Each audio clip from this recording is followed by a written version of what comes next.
himself. And the legacy that he has left includes, of course, education.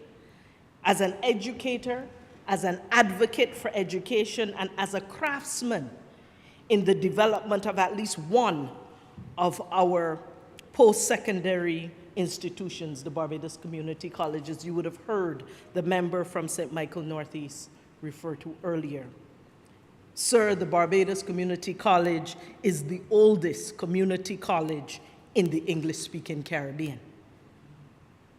And in 1990, 22 years after the BCC was first established by an Act of Parliament in 1968,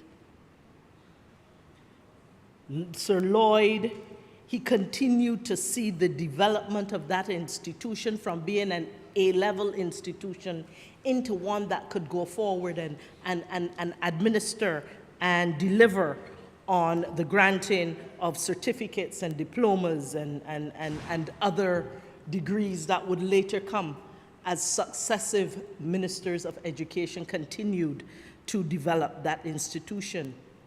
For those of you who like stories and numbers, when classes started at BCC on January 5th, my birthday, sir, in 1969, there were 300 students, just 300 students.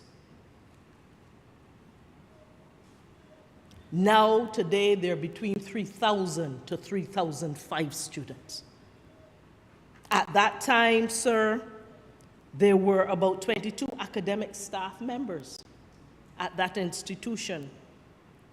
We now have, sir, I believe it is close to 555 such members. I am told, sir, that part of the evolution that was contemplated by Sir Lloyd and carried forward by successive ministers of education and the board of the Barbados Community College was to ensure that, especially in the applied areas, not just in the traditional academic areas, that there was development and there was growth and there was access for more and more Barbadians. The BCC now trains most of the allied health sector, sir. The nurses, including midwives, the pharmacists, some laboratory technicians, rehabilitation therapists, health information management specialists, environmental health and emergency medical technicians, among others, sir. There are degrees that are being given in addition to some of those mentioned earlier in physical education, in arts and education, and entertainment, in media and journalism, in clinical laboratory, science studio, art, graphic art, and others, sir. The point is that you can see how a seed that was planted by Sir Lloyd has indeed grown to the benefit of this country.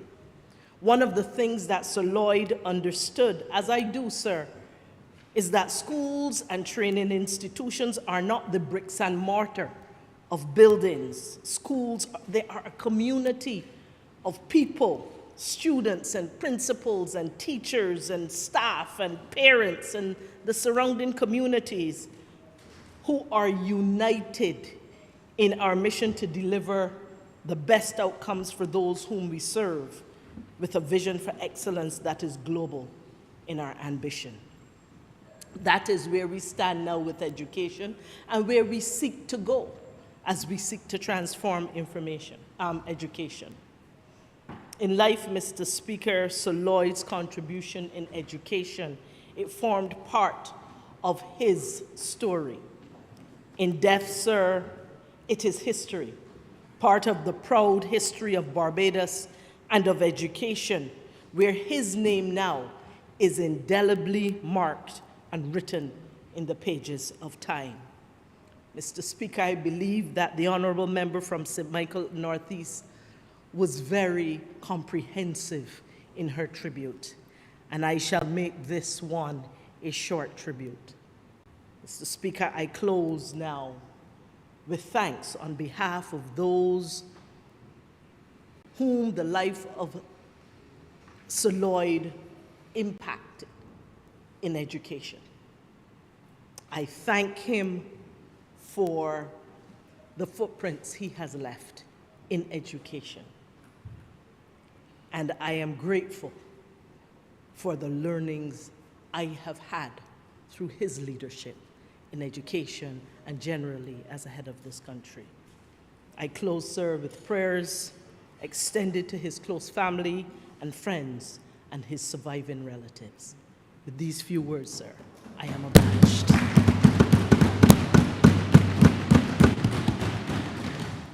Honourable Member for St. James Central. Mr. Speaker, sir, I rise to associate myself with the words and the voices of those who have already spoken in this debate, and I would want to emphasize, sir, especially the very wise and studied remarks made by the Honourable Prime Minister. Mr. Speaker, these obituary speeches are never easy, and indeed, as I reflected during the speech of the Prime Minister, it has been my lot, sir, to have been here during the speeches made in honor of Sir Harold Bernard St. John, the late David Thompson, the late Owen Arthur, and now we join Sir Lloyd Sandiford. And Mr. Speaker, in this particular instance, I feel personally touched because, sir, there were a few very personal interactions that I had with Sir Lloyd. I want to begin, Mr. Speaker, by saying to you that I think I have to use this speech not only to recognize and reflect, but to also publicly express gratitude for opportunity given to me. Mr. Speaker, it would have been, I think I may have been about 16 years of age around October of 1983, when there was a military intervention on the island of Grenada.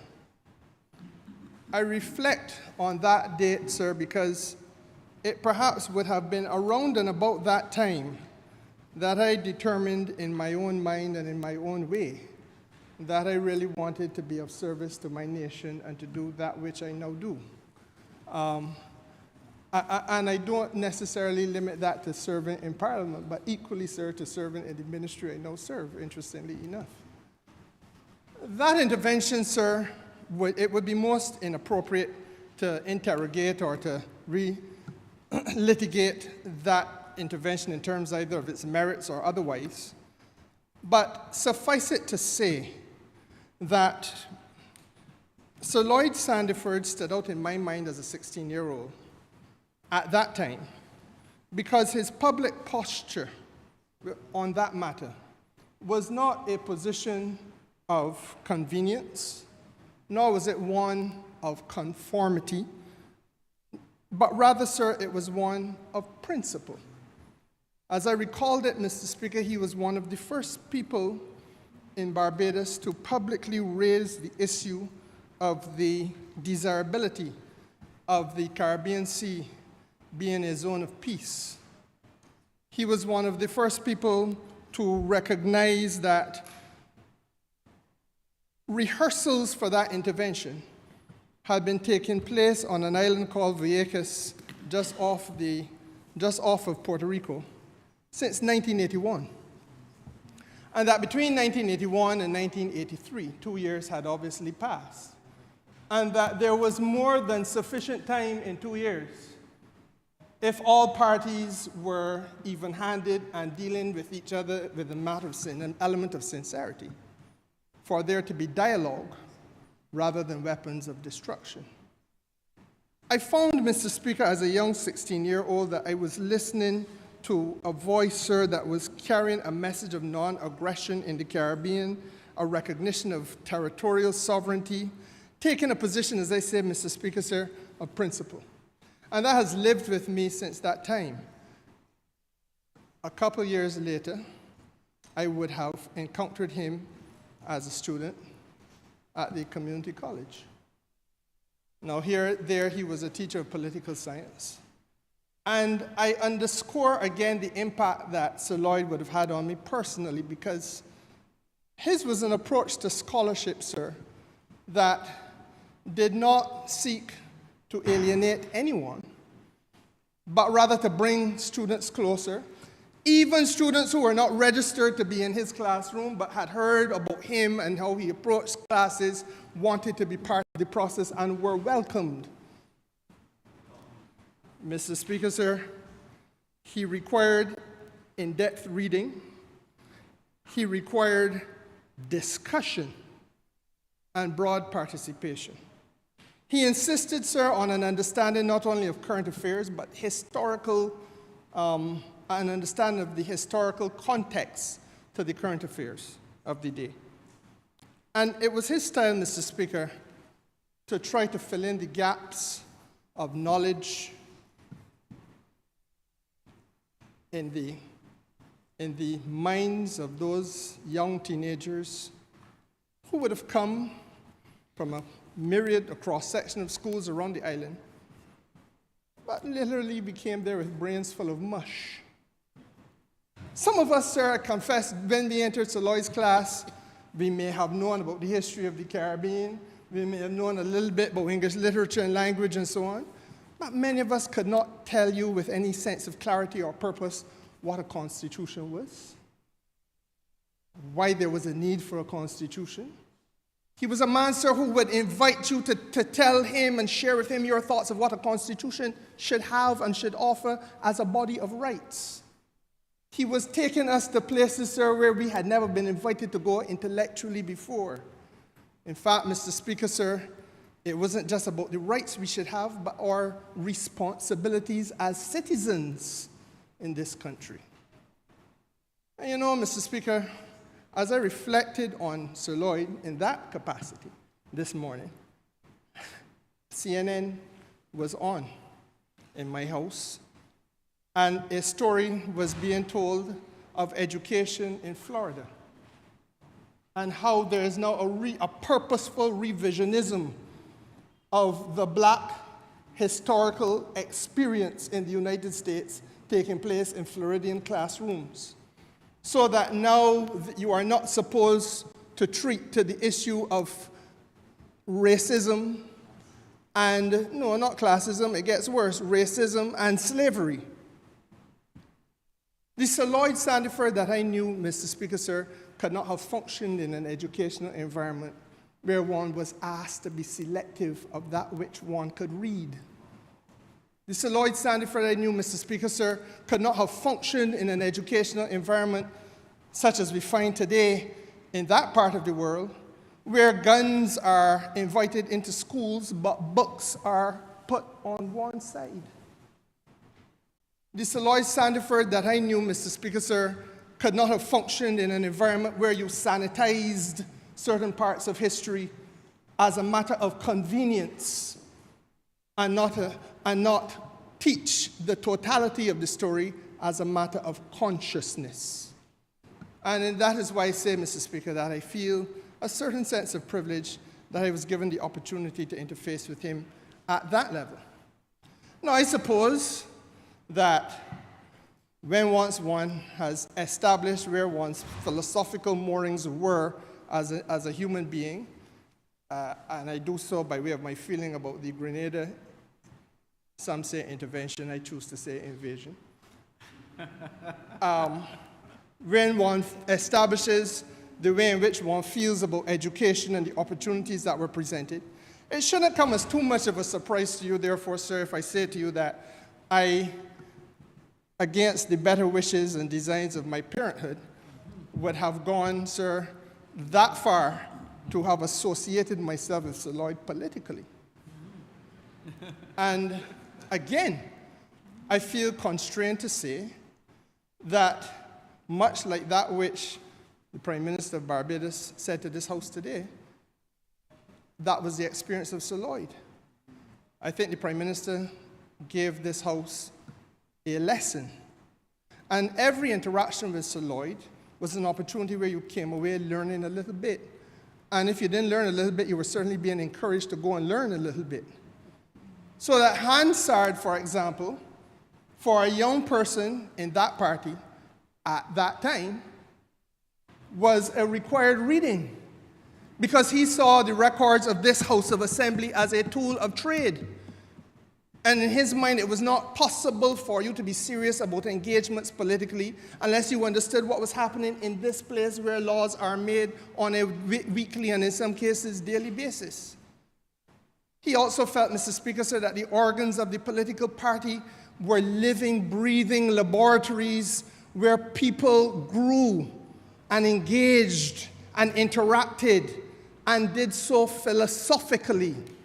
If I had $1 for every time I heard Sir Lloyd Sandiford speak about his being a social democrat, I think I would be a multimillionaire today. But that is where he located himself, and unapologetically so. And Mr. Speaker, sir, I feel equally that one of his strengths was the courage of his convictions.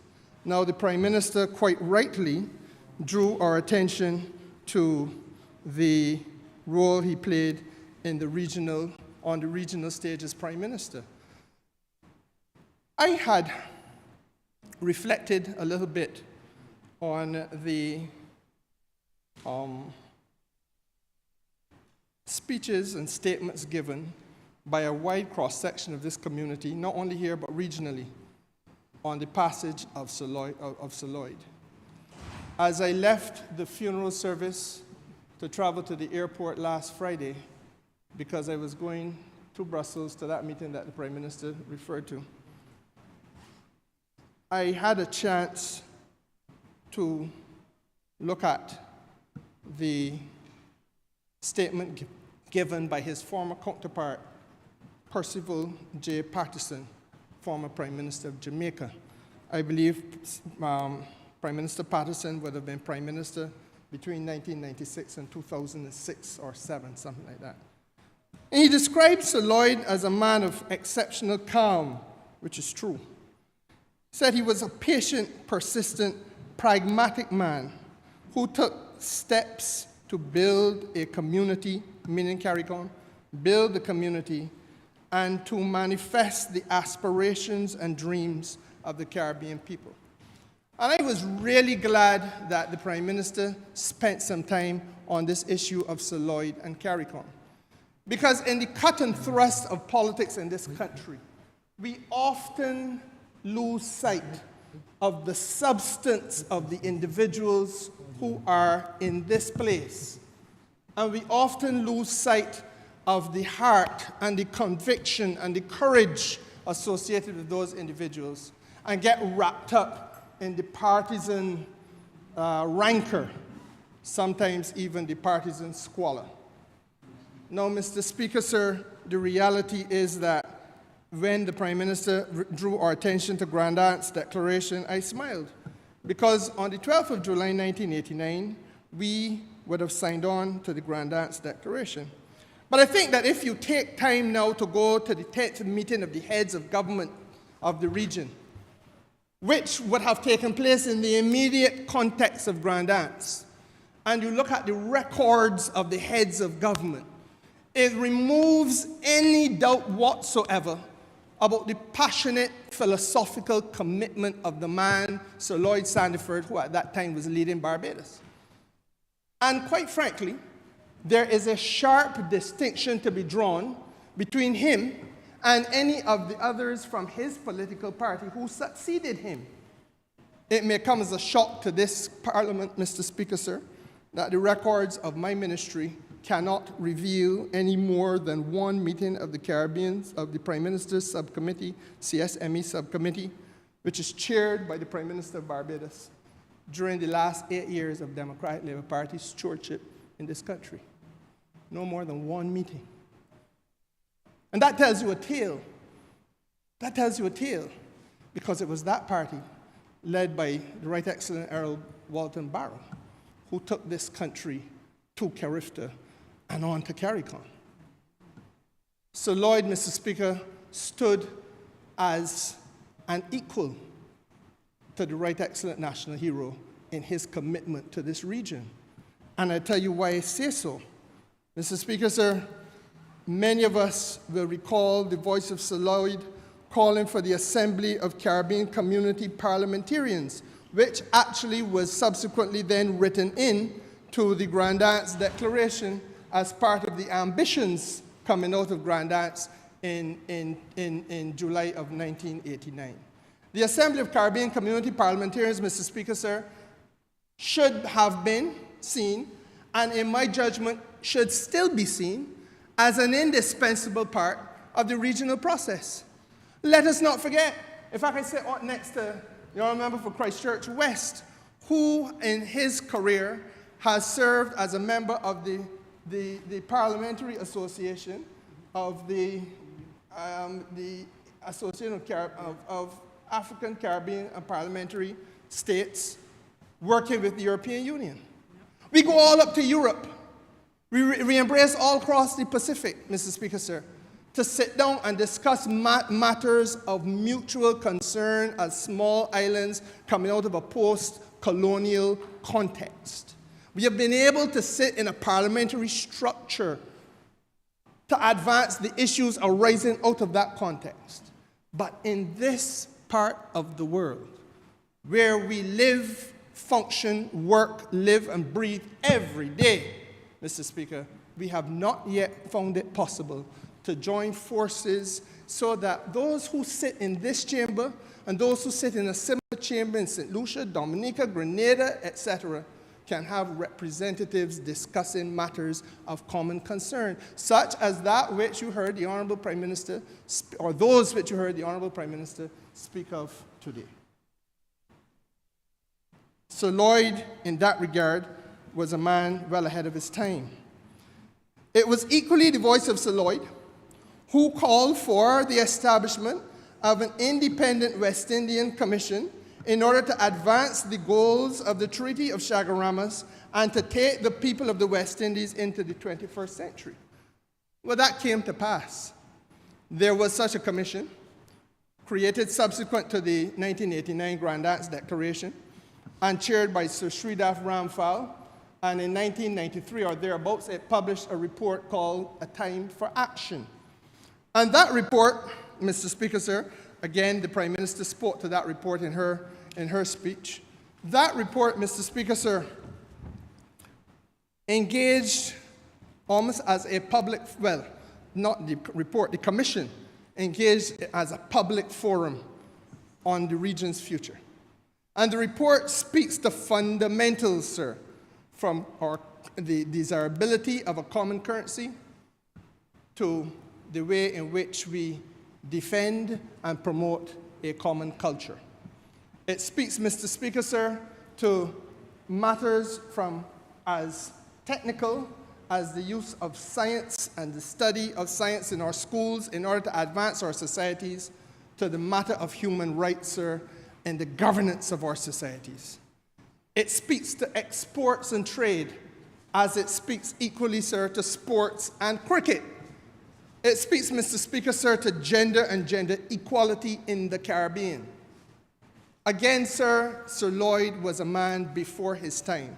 All of those issues in that report, bar none, are relevant to us today in the context of our ongoing development and the challenges that we face, sir, as a region.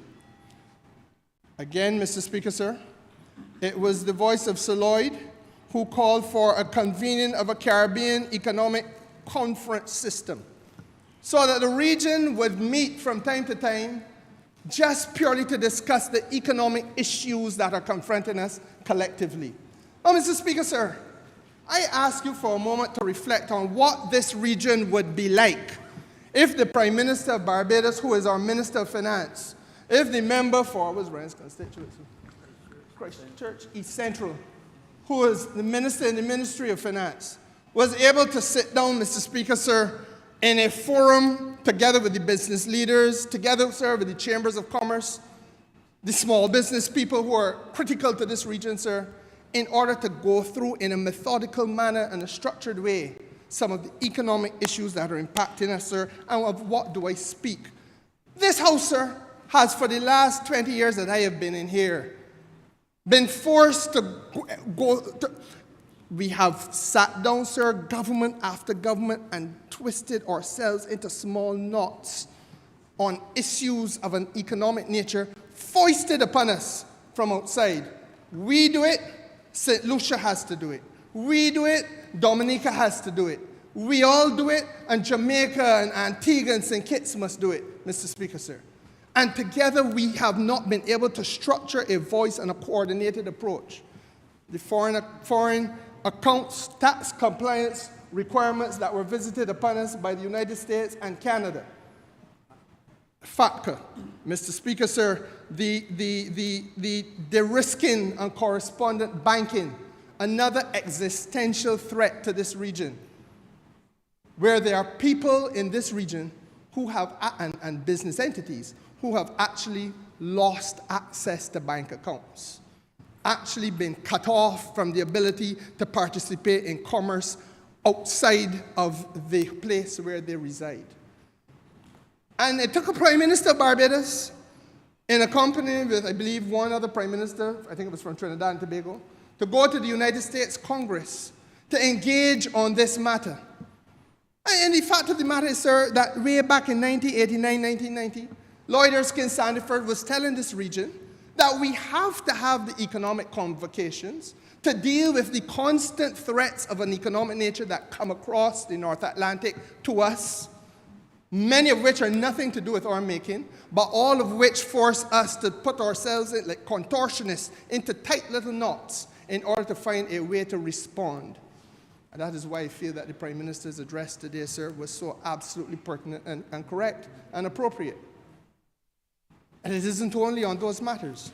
It is on the fact that we still have not been able to forge the necessary access to the markets of the North Atlantic that we must forge if we are to advance forward as a proud and truly independent people, trading with respectability as of right and not as by way of favor. We have a trade relationship with Canada, sir. The whole region does. It is an economically rooted relationship. But that trade relationship with Canada, sir, operates outside of the context of the World Trade Organization system and structure.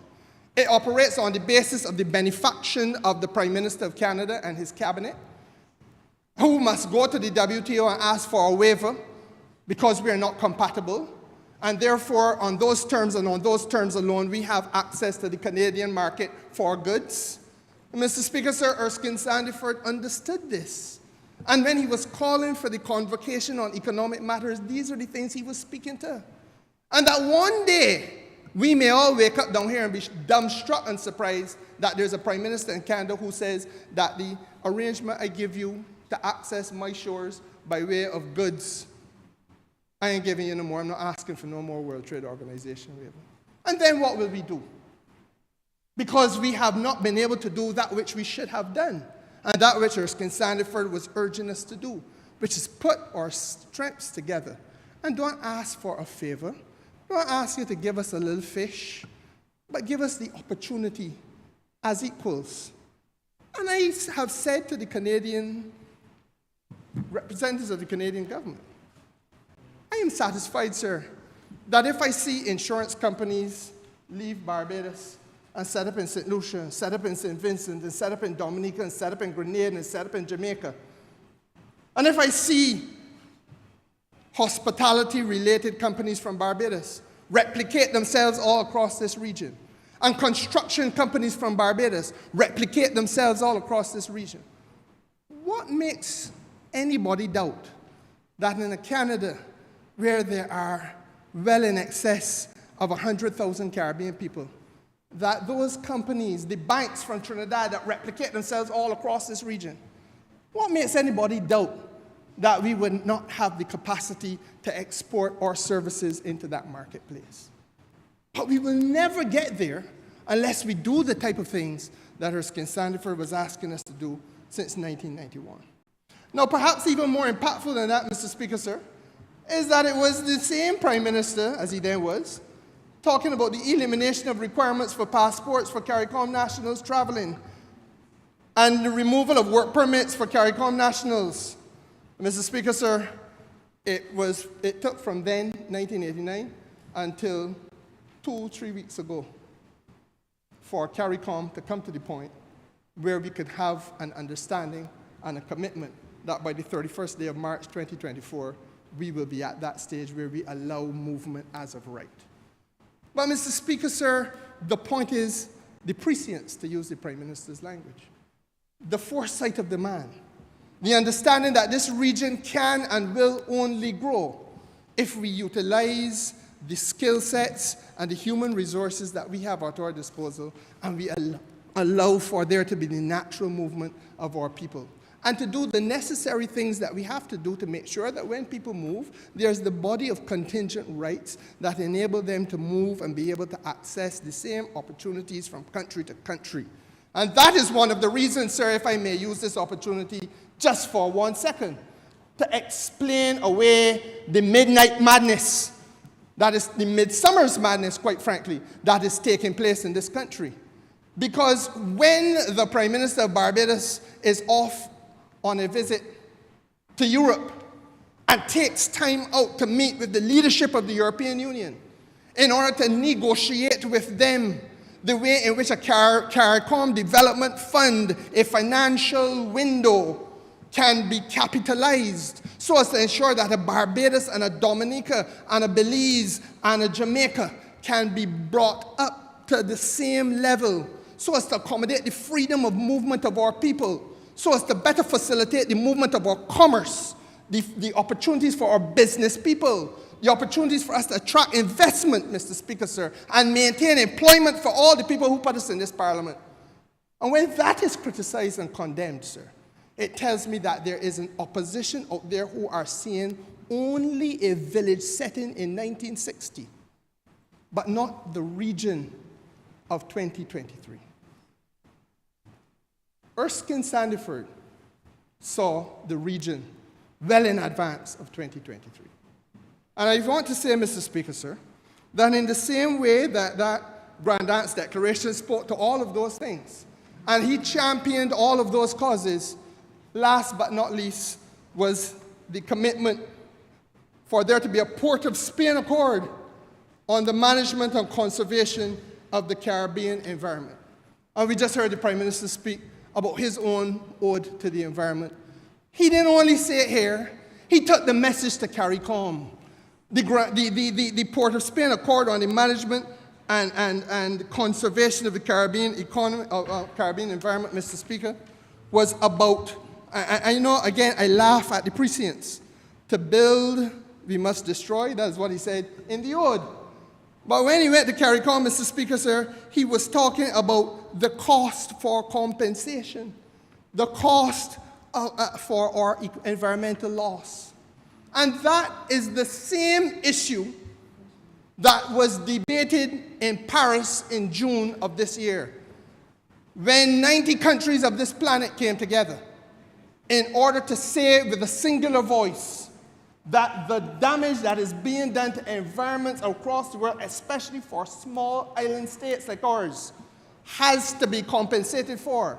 And that there is the most unbearable burden on a minister of finance or on a government of a country like ours, a small island developing state, that we have to make a choice between finding hundreds of millions of dollars to build coastal revetment because the sea is claiming more of our land.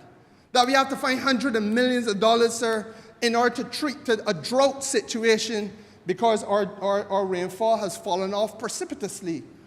In circumstances where, as the Deputy Prime Minister will bear out, most of our water mains are losing 40% of the water passing through it long before they get to the people's household or the people's business place. So you have to know to lay fresh mains. Mains that were laid by the British in 1700 and 1800. Hundreds of years old are now falling into disuse and desuetude. But to find the resources to do that comes at great cost. And at the same time, we have to build new secondary schools, though.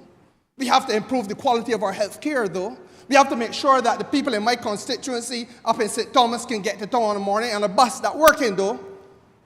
Though that is the dichotomy, that is the challenge of how you find the resources.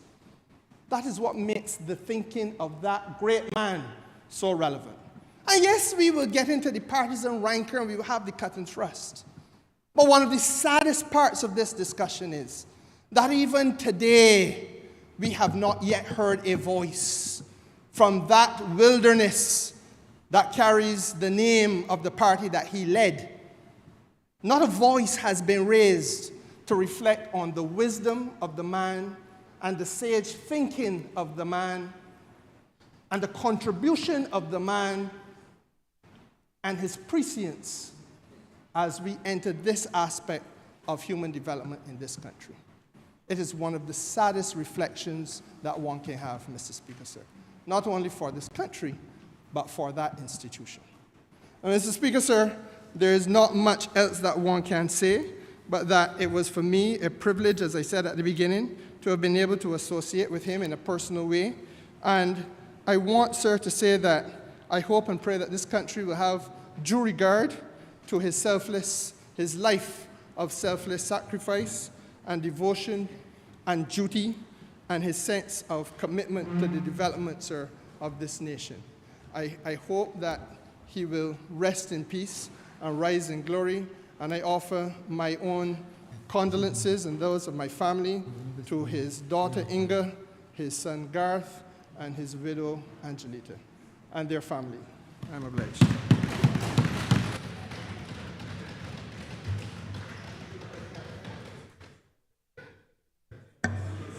I go. Thank you. Thank you very much, Mr. Speaker, sir. Honourable Member for St. Michael South. Thank you very much, Mr. Speaker, sir. Thank you very much, Honourable Member for St. James North, my good friend.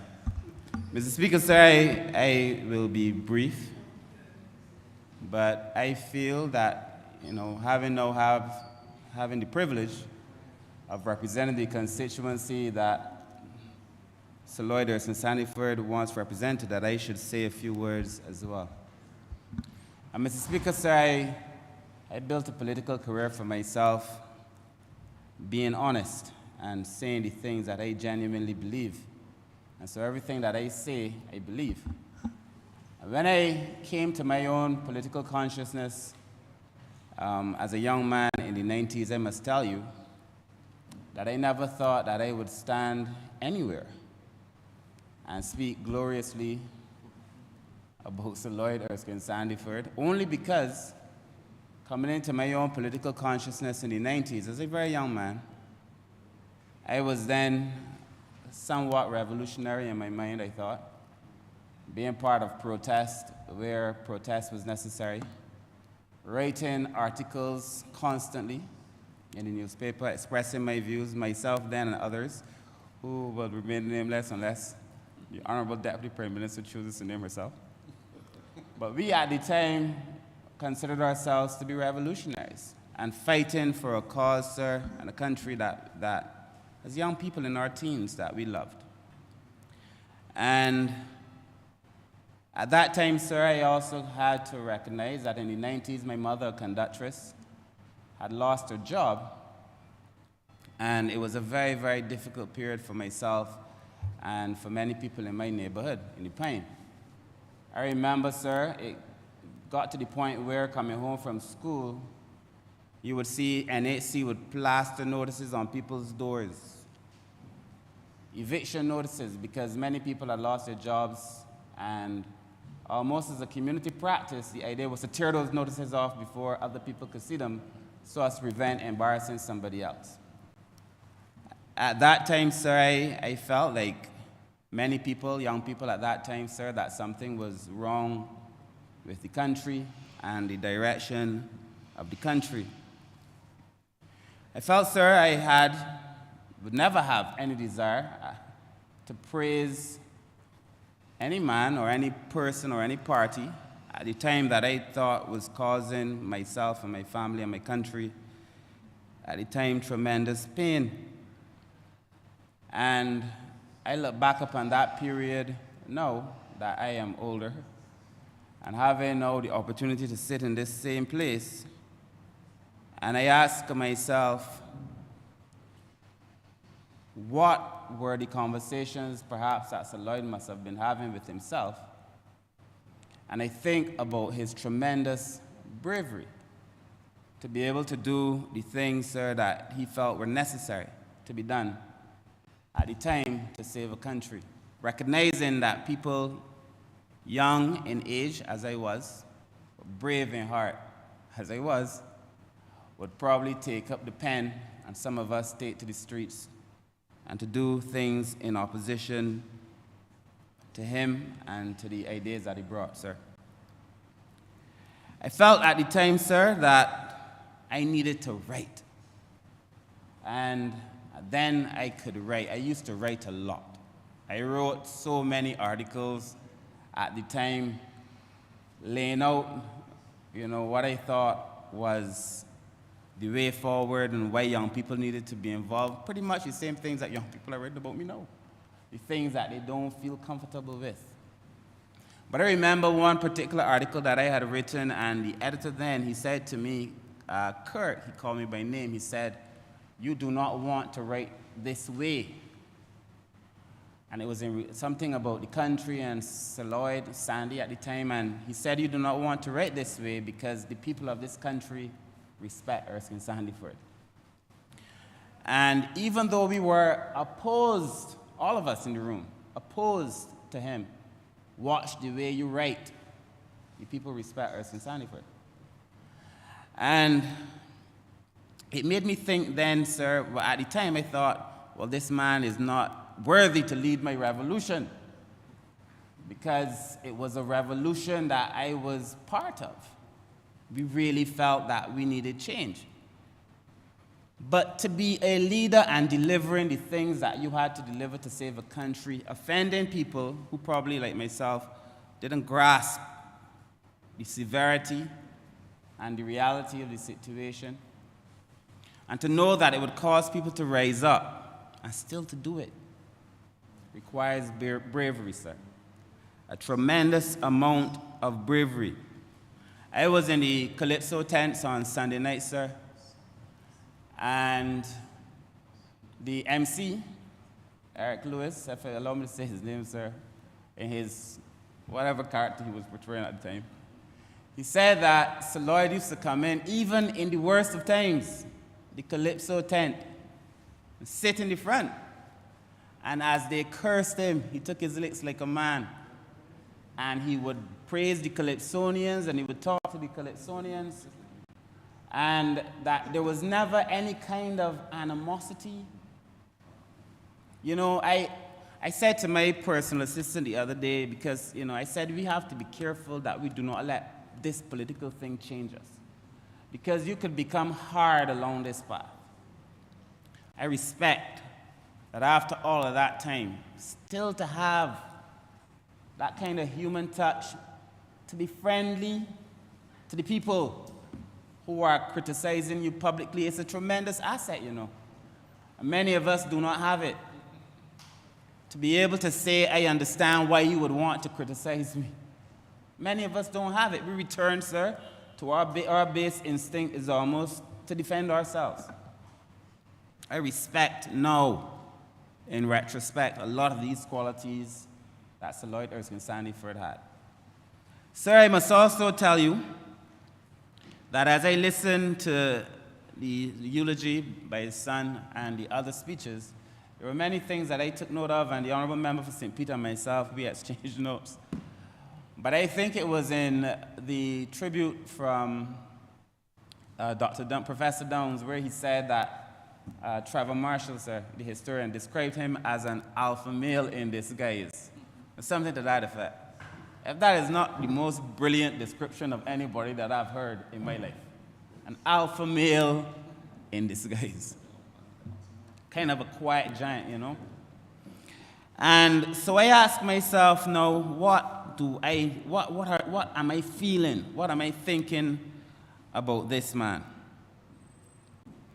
And it is clear to me that in any estimation, however you approach this, Sir Lloyd did it his own way, as an alpha male would. And that even as people talked about him and said awful things, steady and focused, sir, the Prime Minister of Barbados gives all of us in this room one set of advice. stay the course. Stay focused. There is I've been looking at this thing almost in an academic way. There is a thread that runs through all great leaders, you know. This capacity to stay focused on the things that matter. And you can see it, sir, in all the people who've led this country, sir, this capacity to stay the course. But very few of them tested the way Sir Lloyd was tested. Very few tested the way the Honourable current Prime Minister has been tested. This idea, sir, that you have to have something. You have to believe in the thing it is that you are doing and stay the course. It's clear to me, sir, that Sir Lloyd is a man that was rooted in value. A value system, sir, that I honor and I respect. I like to think these things, sir, about myself. When I ask myself what kind of politician I would want to be, I want to be remembered, sir, as somebody who kept faith with the things that I believe. I want to be remembered as a person who kept faith with the things that I believe, even at the times when young people would take to the pen and take to the street, because I've kept faith in the things that I believe. So I also dabble in poetry, as you know. I try to think of myself as a poet. I listen to the poem read by the Honourable Prime Minister. I know that could not be his first poem, because you cannot write such a good poem the first time. I'm telling you, if you all haven't found his book somewhere in that house, there must be poetry somewhere in there, because you don't write such a good poem the first time. And poets, sir, have a way, sir, of being passionate about the things that they care about, sir. But I also feel that there is a way, sir, that you find solace and sanctuary in your own words. And while people might say Sir Lloyd was quiet and he did not speak to certain people and he did not react, sir, people find sanctuary in their own way. And I suspect that he found sanctuary and solace in poetry. There must be pieces somewhere. And I wouldn't mind having the opportunity to read them, if you all find them. But Mr. Speaker, sir, let us be clear that at the end of the day, sir, Sir Lloyd suffered for the things he believed. And there is no doubt in my mind, sir, that the advice that he gave to the PM, our current PM, that she spoke about at the funeral, tried to hold them together. Keep that work, you know, because great leaders realize, sir, to be able to deliver on a promise, you have to be able to do so through people. But that there are always factions in a room. In any team, there are factions too. You could be in one political party and have 4 and 5 divisions. There are always factions in a room. Hold them together, recognizing that it takes a lot of effort to keep a coalition alive, sir. But, sir, there is a cost of coalition. There is a cost of coalition. I believe, sir, when I think about it, that there might have been things that perhaps Erskine Sandifer wanted to do that he could not do, because it is the cost of coalition. You cannot come out and say the things you want to say, trying to keep a coalition together, trying to keep unity in a team, and in the end, sir, a casualty of his convictions. And I know, sir, that for many of us who come into political life, we would like to think, you know, I watch movies and I say to myself, in the end, when our protagonist is faced with these circumstances, we would all make the big, bold decision. We would be brave, and we would do the right thing. And in our daily life, we get the opportunity, sir, to face little obstacles, and we stumble. Many of us dream of being the big protagonist at the end, but in our life, in our little struggles, sir, we stumble. I do not know that many of us would have had the fortitude to make the decisions, even at the last minute, that were made, sir. But I speak, sir, as a person who now have the opportunity to represent St. Michael South. And it is an honor for me, sir, to say that I serve in a constituency that brought 2 prime ministers, both from the other side, but 2 prime ministers. And I am convinced, sir, that it was the first prime minister, Lloyd Erskine Sandifer, that gave us the second Prime Minister too. Because his legacy and his name is so good in St. Michael South. It is so good that the length of his reputation, I believe, brought home the next person. His reputation is so solid. I'm telling you that when you canvass St. Michael South and you come into contact with persons who either support the Democratic Labour Party or voted that way, sir, they say to me,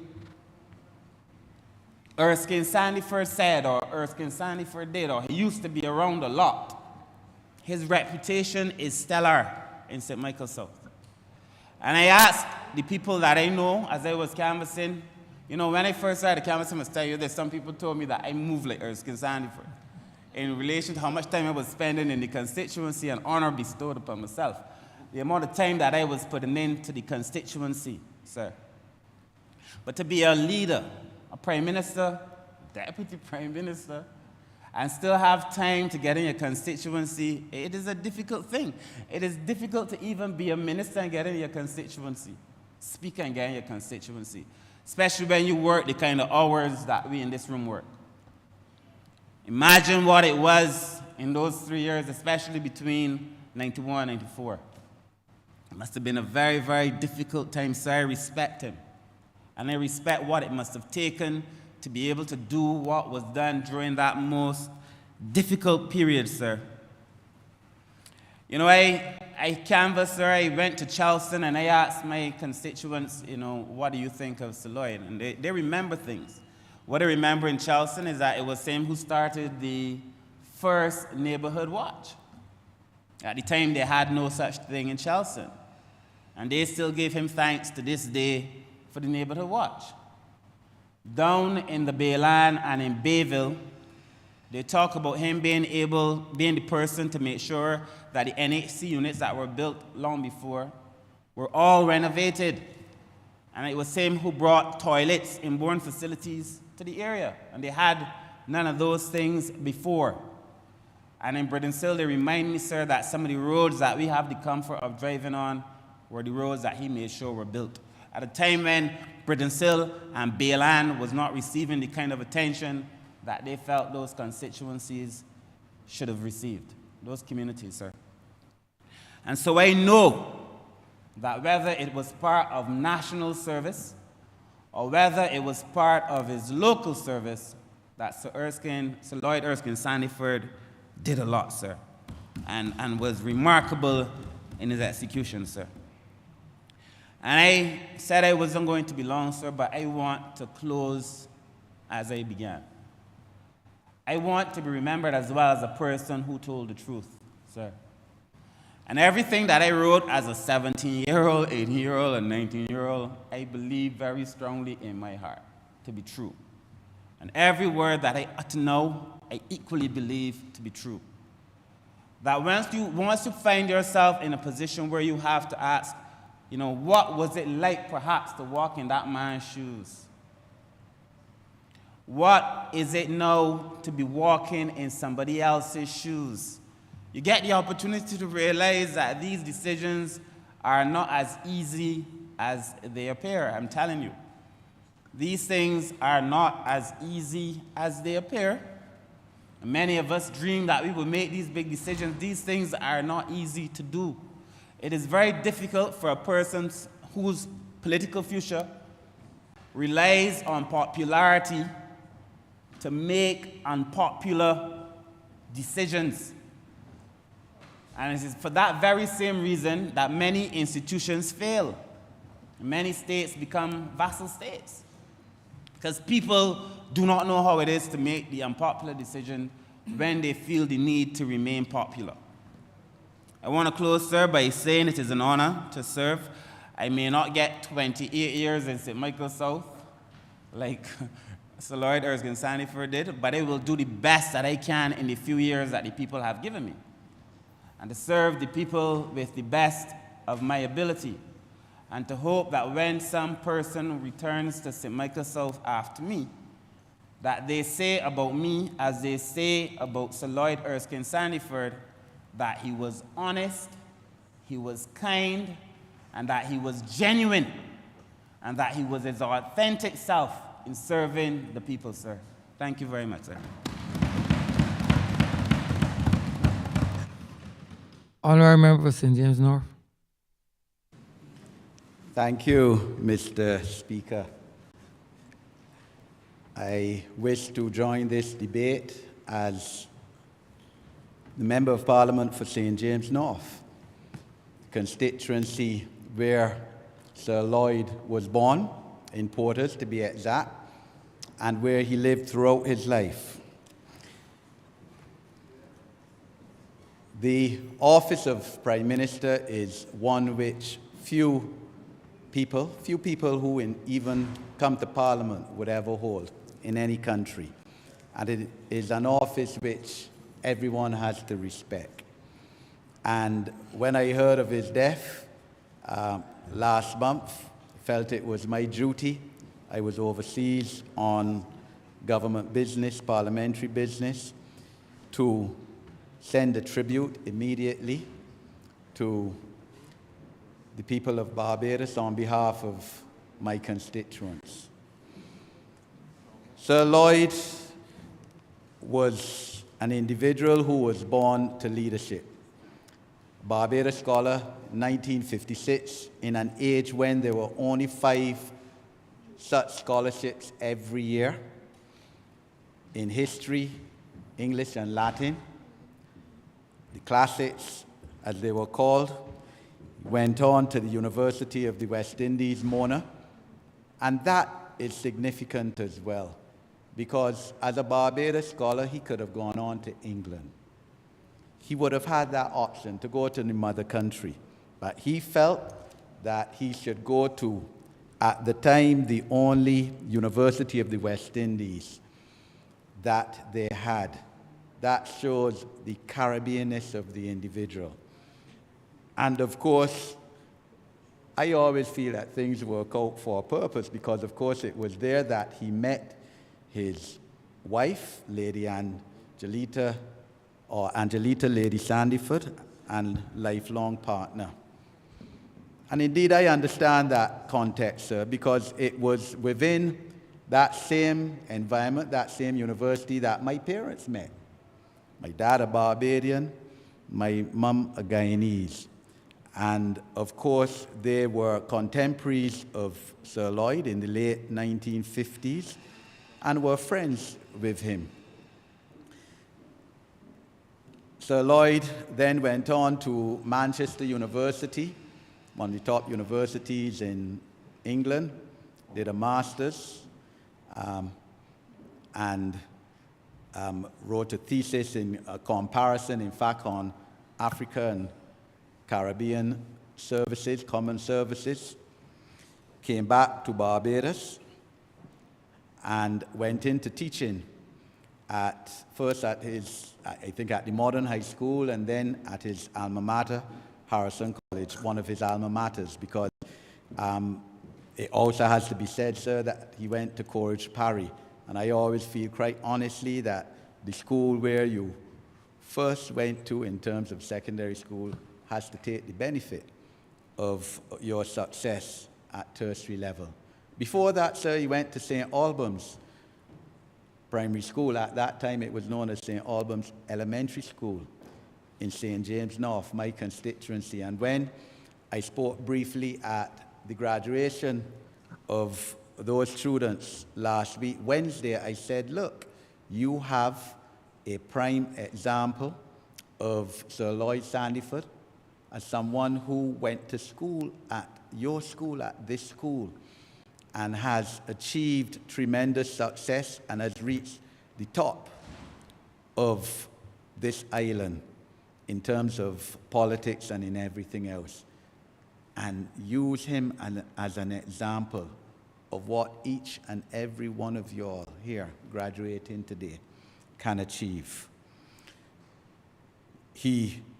The Right Excellent Errol Barrow, of course, saw his talent and brilliance and made him his personal assistant, 1966, 1967, when he then appointed him to the Senate and as Minister of Education, one of the most important ministries, a ministry, of course, at that time controlling, almost 20% of the annual budget in the estimates debate.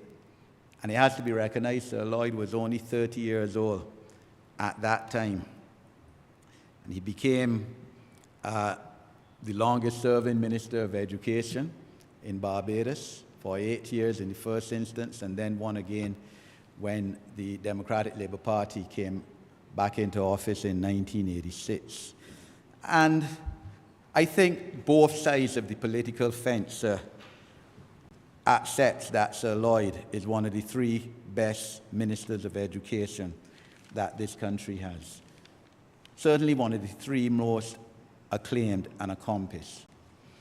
Because, yes, we heard from the Honourable Prime Minister how he would have established the Samuel Jackman Prescott Polytechnic, that very important institution, even more important today, sir, than it would have been then, would have been established under his tenure as Minister of Education, as well, of course, sir, as the Barbados Community College, as another avenue for our children at age 16, 17 to pursue tertiary education.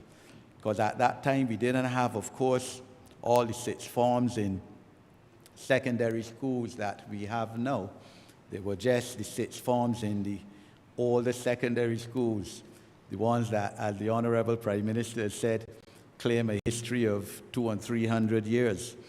And I remember very clearly, don't mind it was in 1968, 69, sir, the turmoil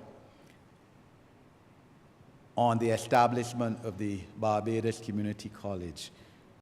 There was a strike, sir, by teachers of the older secondary schools in reaction to the establishment of the Barbados Community College. And that strike, if I recall, sir, lasted 18 days. I seem to remember that one of the issues was that the teachers at Barbados Community College were going to be paid more than the teachers at the older secondary schools, the Harrison College, Queen's Colleges, Commonwealth Lodge, sir. And those teachers felt that that was unfair. I believe that the argument of Sir Lloyd and the then Democratic Labour Party government was that BCC was going to have evening classes, and therefore teachers should be compensated in terms of their salary. Their salary should reflect that. So the issue eventually was resolved, as well it had to be. So in fact, I remember, and in fact it was said at Sir Lloyd's funeral last week, I think by Professor Downs, that about 8 teachers from Commonwealth alone left Commonwealth and went to teach at Barbados Community College, primarily because of the higher salaries involved. But Sir Lloyd was steadfast, sir, and Barbados Community College, of course, stands as perhaps his main legacy in all his 30-plus years as a public servant of this country. As Minister of Education, sir, in his first tenure, the National Development Scholarship would also have been established as another means whereby students of Barbados on leaving secondary school and in their 20s could gain scholarships to go overseas to do specialist areas that were thought to be fundamental at the time to the national development of our country. Sir Lloyd also, as Minister of Education, would have piloted in this Parliament a new Education Act in 1975.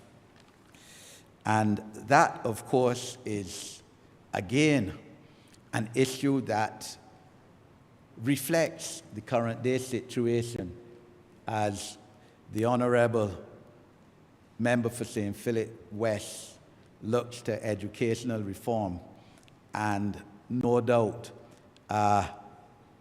the enactment of a new educational act sometime, hopefully in the near future, that would reflect our situation where no child should be left behind in terms of education and development in this country, including, of course, those children with special needs. Sir Lloyd, as minister, would also have expanded the school meals program throughout public primary schools and established the Caribbean Examination Council with its headquarters in Barbados, where it remains.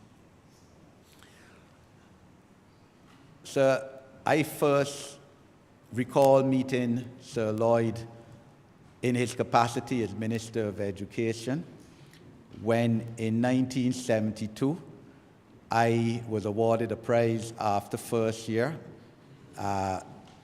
academic prize, sir, at Harrison College. He would have delivered the feature address at that speech day in 1972. And then after that speech day, sir, my father invited him to our house, to our home. And we took a couple photos together, sir. I'm sure if I go to my mom's house, my father, of course, now deceased, I would be able to locate those pictures.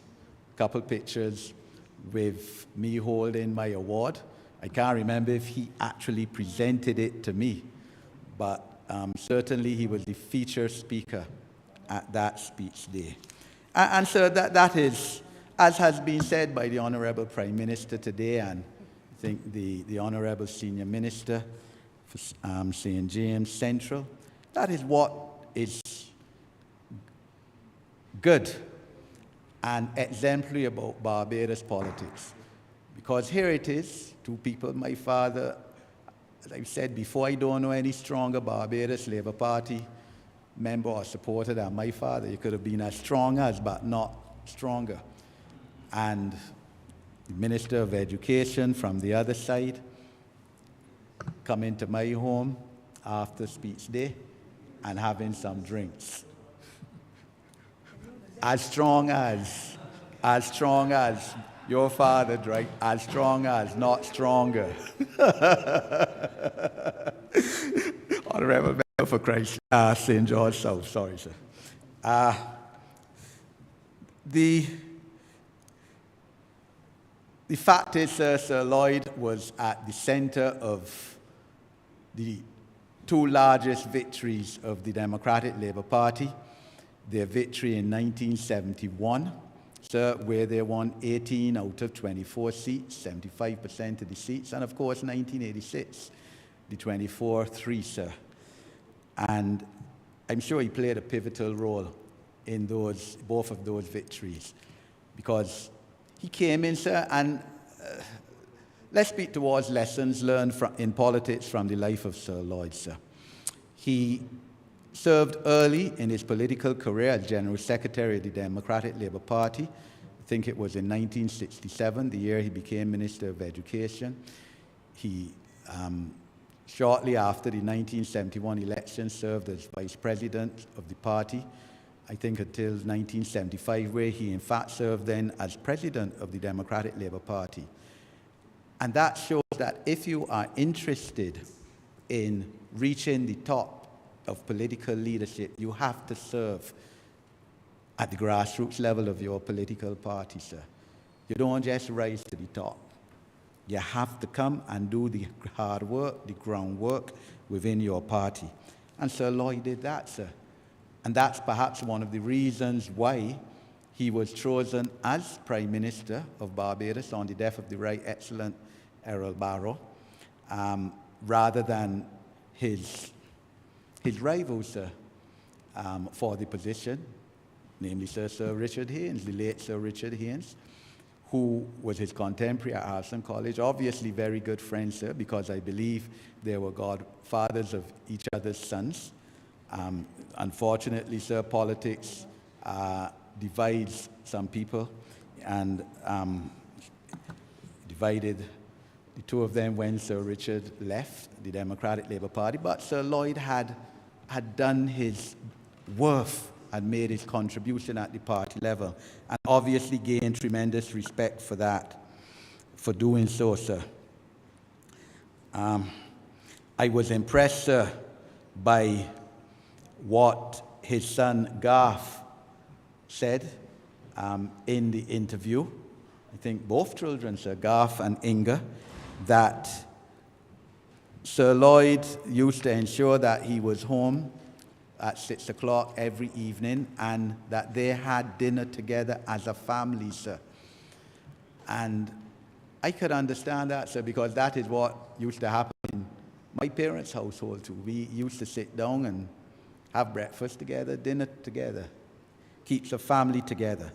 And even though he was a minister of government, sir, he still felt it important to be with his family in the evening, having supper together. Sir Lloyd then, sir, of course, went into opposition in 1976. He was deputy leader of the Democratic Labour Party in Parliament, sir, and the Honourable Prime Minister again spoke about the relationships again across the aisle, sir. His relationship with the late Right Honourable Tom Adams, sir. And that is correct, sir. She said that only the Honourable member of St. Michael East may have known about that. But I followed politics from the time I was 11, sir. I remember a time Sir Lloyd voted, in fact, with the Barbados Labour Party government, I believe it was about 1981-82, for an increase in parliamentary salaries. So Sir Lloyd understood that you had to give parliamentarians their due, and even though the rest of his parliamentary colleagues voted against it, even though I'm sure, sir, that they would have liked to take the increase and would have been glad that the increase was passed, Sir Lloyd, on principle, said we need more than this. In fact, the late Right Honourable Tom Adams, sir, was the one who said that ministers' salary must be higher than their permanent secretary salaries, because under the regime of the Right Excellent Errol Barra between up to 1976, in fact, permanent secretaries used to make more than the ministers. Tom Adams said, well, that can't be right. Ministers should make more than the permanent secretaries. So whenever the permanent secretaries and public officers' salaries were increased, the ministers' salaries were increased by the same percentage. And that is what is up today. And Sir Lloyd agreed with that on principle, in spite of the protestations, as false as they may have been, of his parliamentary colleagues. And you have to respect a man for that, sir, that he took principle and integrity more than anything else. And that transcended his whole career, sir. And there are few politicians, sir, that retire from politics or end their political careers after over 30 years in politics, sir, with their integrity fully intact, sir. Sir Lloyd is one. You can't mark any corrupt practice against him, sir. And in saying that, you recall the last Democratic Labour Party government, sir, where corrupt practices after corrupt practices were carried out. And it must have disturbed Sir Lloyd that is what his party had come to. As Prime Minister of Barbados, sir, after 1987, between 1987 and 1994, he, of course, Sir Lloyd had the opportunity to be chairman of CARICOM, 1993-94. And so we have to speak a bit about this, because this is the 50th anniversary this month of the establishment of CARICOM. And as has been said, sir, there's been no political divide on closer Caribbean integration, the need for it across our political lines. The Right Excellent Errol Barrow, together with Forrest Burnham of Guyana and Vera Bird of Senior of Antigua, the three Bs is what they used to call it, would have formed CARIFTA, I think in 1967. And then from there, of course, we had the establishment of CARICOM 6 years after in 1973, with again the Right Excellent Errol Barrow and Forrest Burnham again, Michael Manley of Jamaica, Dr. Eric Williams of Trinidad, sir. A significant step. Of course, we still had only a few countries in the Caribbean region as independent countries. So, of course, 11 other countries joined later on after they became independent and sovereign states. But Sir Lloyd, of course, would have played a greater role in CARICOM after he became Prime Minister. And we heard about his ideas to establish an association of Caribbean states in the early 1990s, which never really took off the ground, and his idea of a Caribbean Assembly of Parliamentarians, which the Honourable Member for St. James Central just spoke about. And I totally identify with that, sir, because as Barbados' current representative now to the ACP EU Parliamentary Assembly, that issue came up only last month when we met among the Caribbean representatives. That Africa, for example, has an African Union and a parliament in Ethiopia, headquarters in Ethiopia. And we, as a smaller region, less states, don't have an assembly, a Caribbean Assembly of Parliamentarians. The Cotonou Agreement has now been agreed, post-Cotonou, sorry, to be signed just 3 days ago.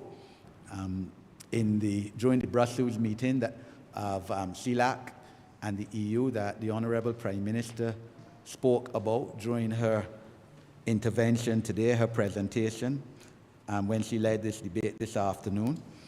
And now the African, Caribbean, Pacific is in fact going to be divided into regions for this purpose.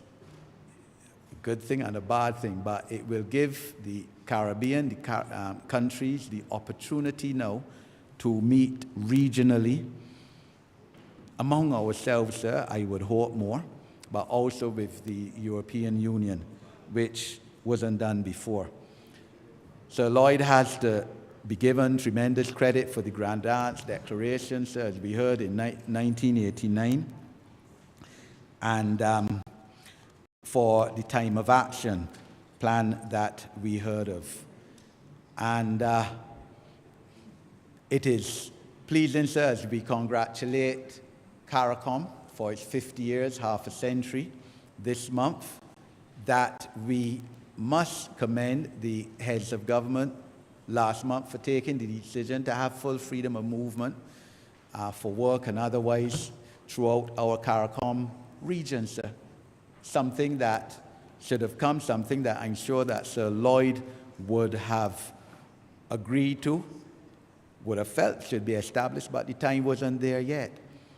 And so I must say, I've never said it before, it's regrettable that it took Barbados as a defendant in the Shanit Mairi case for the region to understand that under the revised Treaty of Chaguaramas, there's right of entry for CARICOM citizens for 6 months,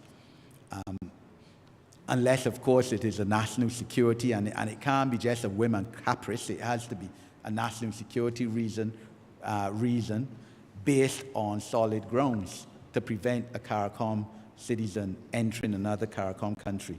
So we look forward, quite honestly, I do, to March the 31st. That is the time frame set where we have full freedom of movement among our people. Because we had, sir, in 2007 World Cup, where the final, of course, was held in Barbados, and the Honourable Prime Minister was lead for Barbados. on the protocols and the details of the World Cup and how we would correlate it among our Caribbean countries. And we had a situation then where entry into, let's say, Barbados for the World Cup was entry into all the other CARICOM islands. Just like how you enter one European country now and you enter all the others. And then, rather than go forward with it, sir, we stepped back.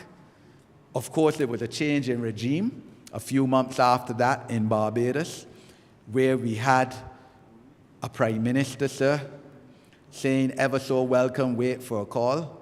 I regard that, sir, as one of the, quite honestly, most ugly days of our Barbadian history, especially within our CARICOM relations, sir. I'm being set aside by the Honourable Minister, the Honourable Member for St. Thomas. I won't say that, Honourable Member. I would say that the fact was that he himself was not born in Barbados, was not even born anywhere in the Caribbean, but in England, sir, and came here when he was 9. So I really couldn't understand that stand which was taken by that late Prime Minister and by the Democratic Labour Party at the time. Sir Lloyd evinced leadership skills from the time he was young. He was deputy head boy of Harrison College. He was cricket captain of the Harrison College team, sir. And sir, he was famous in terms of cricket, if for nothing else, for having scored 100 for Harrison College in a first division match, but then scoring 4 zeros, sir. I heard it was 6 zeros right after that, but I believe it was 4 zeros, sir. But he scored 100 as a schoolboy in our first division cricket. And that was when our cricket, sir, as you know, was predominant and primary and top of the world, sir. He was president of the Guild of Undergraduates of Mona University in his second year as a student there. He was president of the Guild of Graduates of the University of the West Indies after he came back to Barbados. At the University of Manchester, sir, he was president of the West Indies Student Association. And therefore, here was an individual whose leadership qualities and his commitment to serve at the highest level and desire to serve and determination to serve was evident from early in his career. And, you know, there are some people who you say are born leaders, and I would want to say that he was certainly one. Within the Democratic Labour Party, sir, I understand he was a founding member of their Academy of Politics, which was an institution now essentially non-functional, but which would have helped educate their members and help keep that party in office during the time it was on its toes. Additionally, sir, to being Minister of Education, he was also Minister of Youth Affairs and Community Development and Sports, as well as Health and Welfare and Culture, each of those for short periods of time. So Lloyd, as I said, sir, was my constituent. And I remember the first time I visited his house in the lead up to the 2013 elections, sir. It was an evening. I paid him the respect, sir, as well. It was incumbent on me to do, sir, to call him and say, Sir Lloyd, I'm coming to see you. I would like to come and see you, sir. I'm going to be canvassing in your area this afternoon, sir. I was with, and I'm saying it in positive light, my then chief canvasser, sir, Tattoo, one of the best canvassers in Barbados, sir, real name Grenville Sandyford, sir, who I believe is a distant relative of Sir Lloyd. And we said we're making this the last stop because we know Sir Lloyd can keep us there talking for about an hour, sir. One of the techniques of a politician, sir, my father taught me early o'clock is your opponent, sir, when they come to your house, you keep them there long so that they can't go to some other house that afternoon now on canvas. So that was the last stop, sir. And I remember staying there till about 8 o'clock. We had a tremendous chat, sir. I don't think Sir Lloyd realized who my parents were, sir. You know, as I said, his contemporaries at university. And we had a tremendous chat on politics, on education, sir, on society, sir. His wife was a gracious host. We had a couple drinks, sir. And therein my relationship with Sir Lloyd, as a constituent, sir, and not only as a constituent, but someone who I certainly respected and who I believe respected me too, sir, came. And every birthday, I would call him, as I called all my constituents. So I would have last spoken to him on his birthday, March 24th this year, sir. And I would have visited his house on another occasion, I think, yeah, leading up to somewhere between 2013 and 2018, sir. And his daughter, Inga, reminded me of that occasion when I gave, of course, my sympathy to her last Friday because she was present in the house at that time.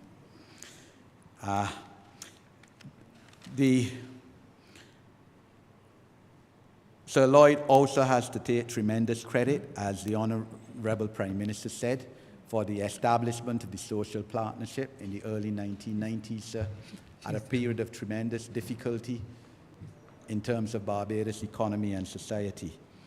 And his foresight in establishing that is shown even today, where labour, business and government can come together, common platform, and speak and iron out their differences, sir.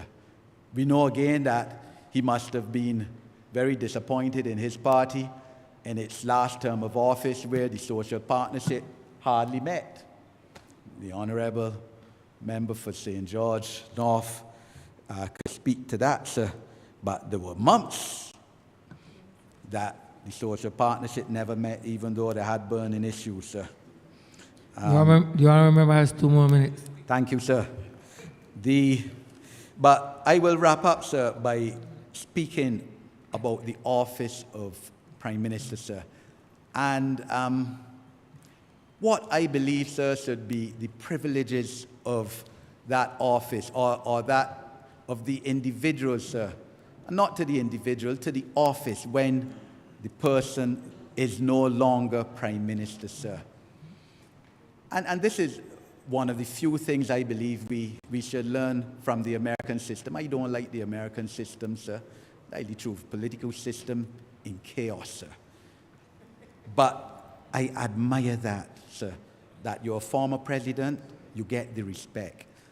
I was disturbed, sir, when Sir Lloyd was no longer Prime Minister, and you heard that he had written a letter calling for certain courtesies, sir, and his requests seem to be taken in ridicule. I strongly believe, sir, an individual, as I said, very few persons will serve as Prime Minister in this country, of those who seek political office, and the office has to be respected. One day, there will be one day when none of us in here will be parliamentarians, if we live so long.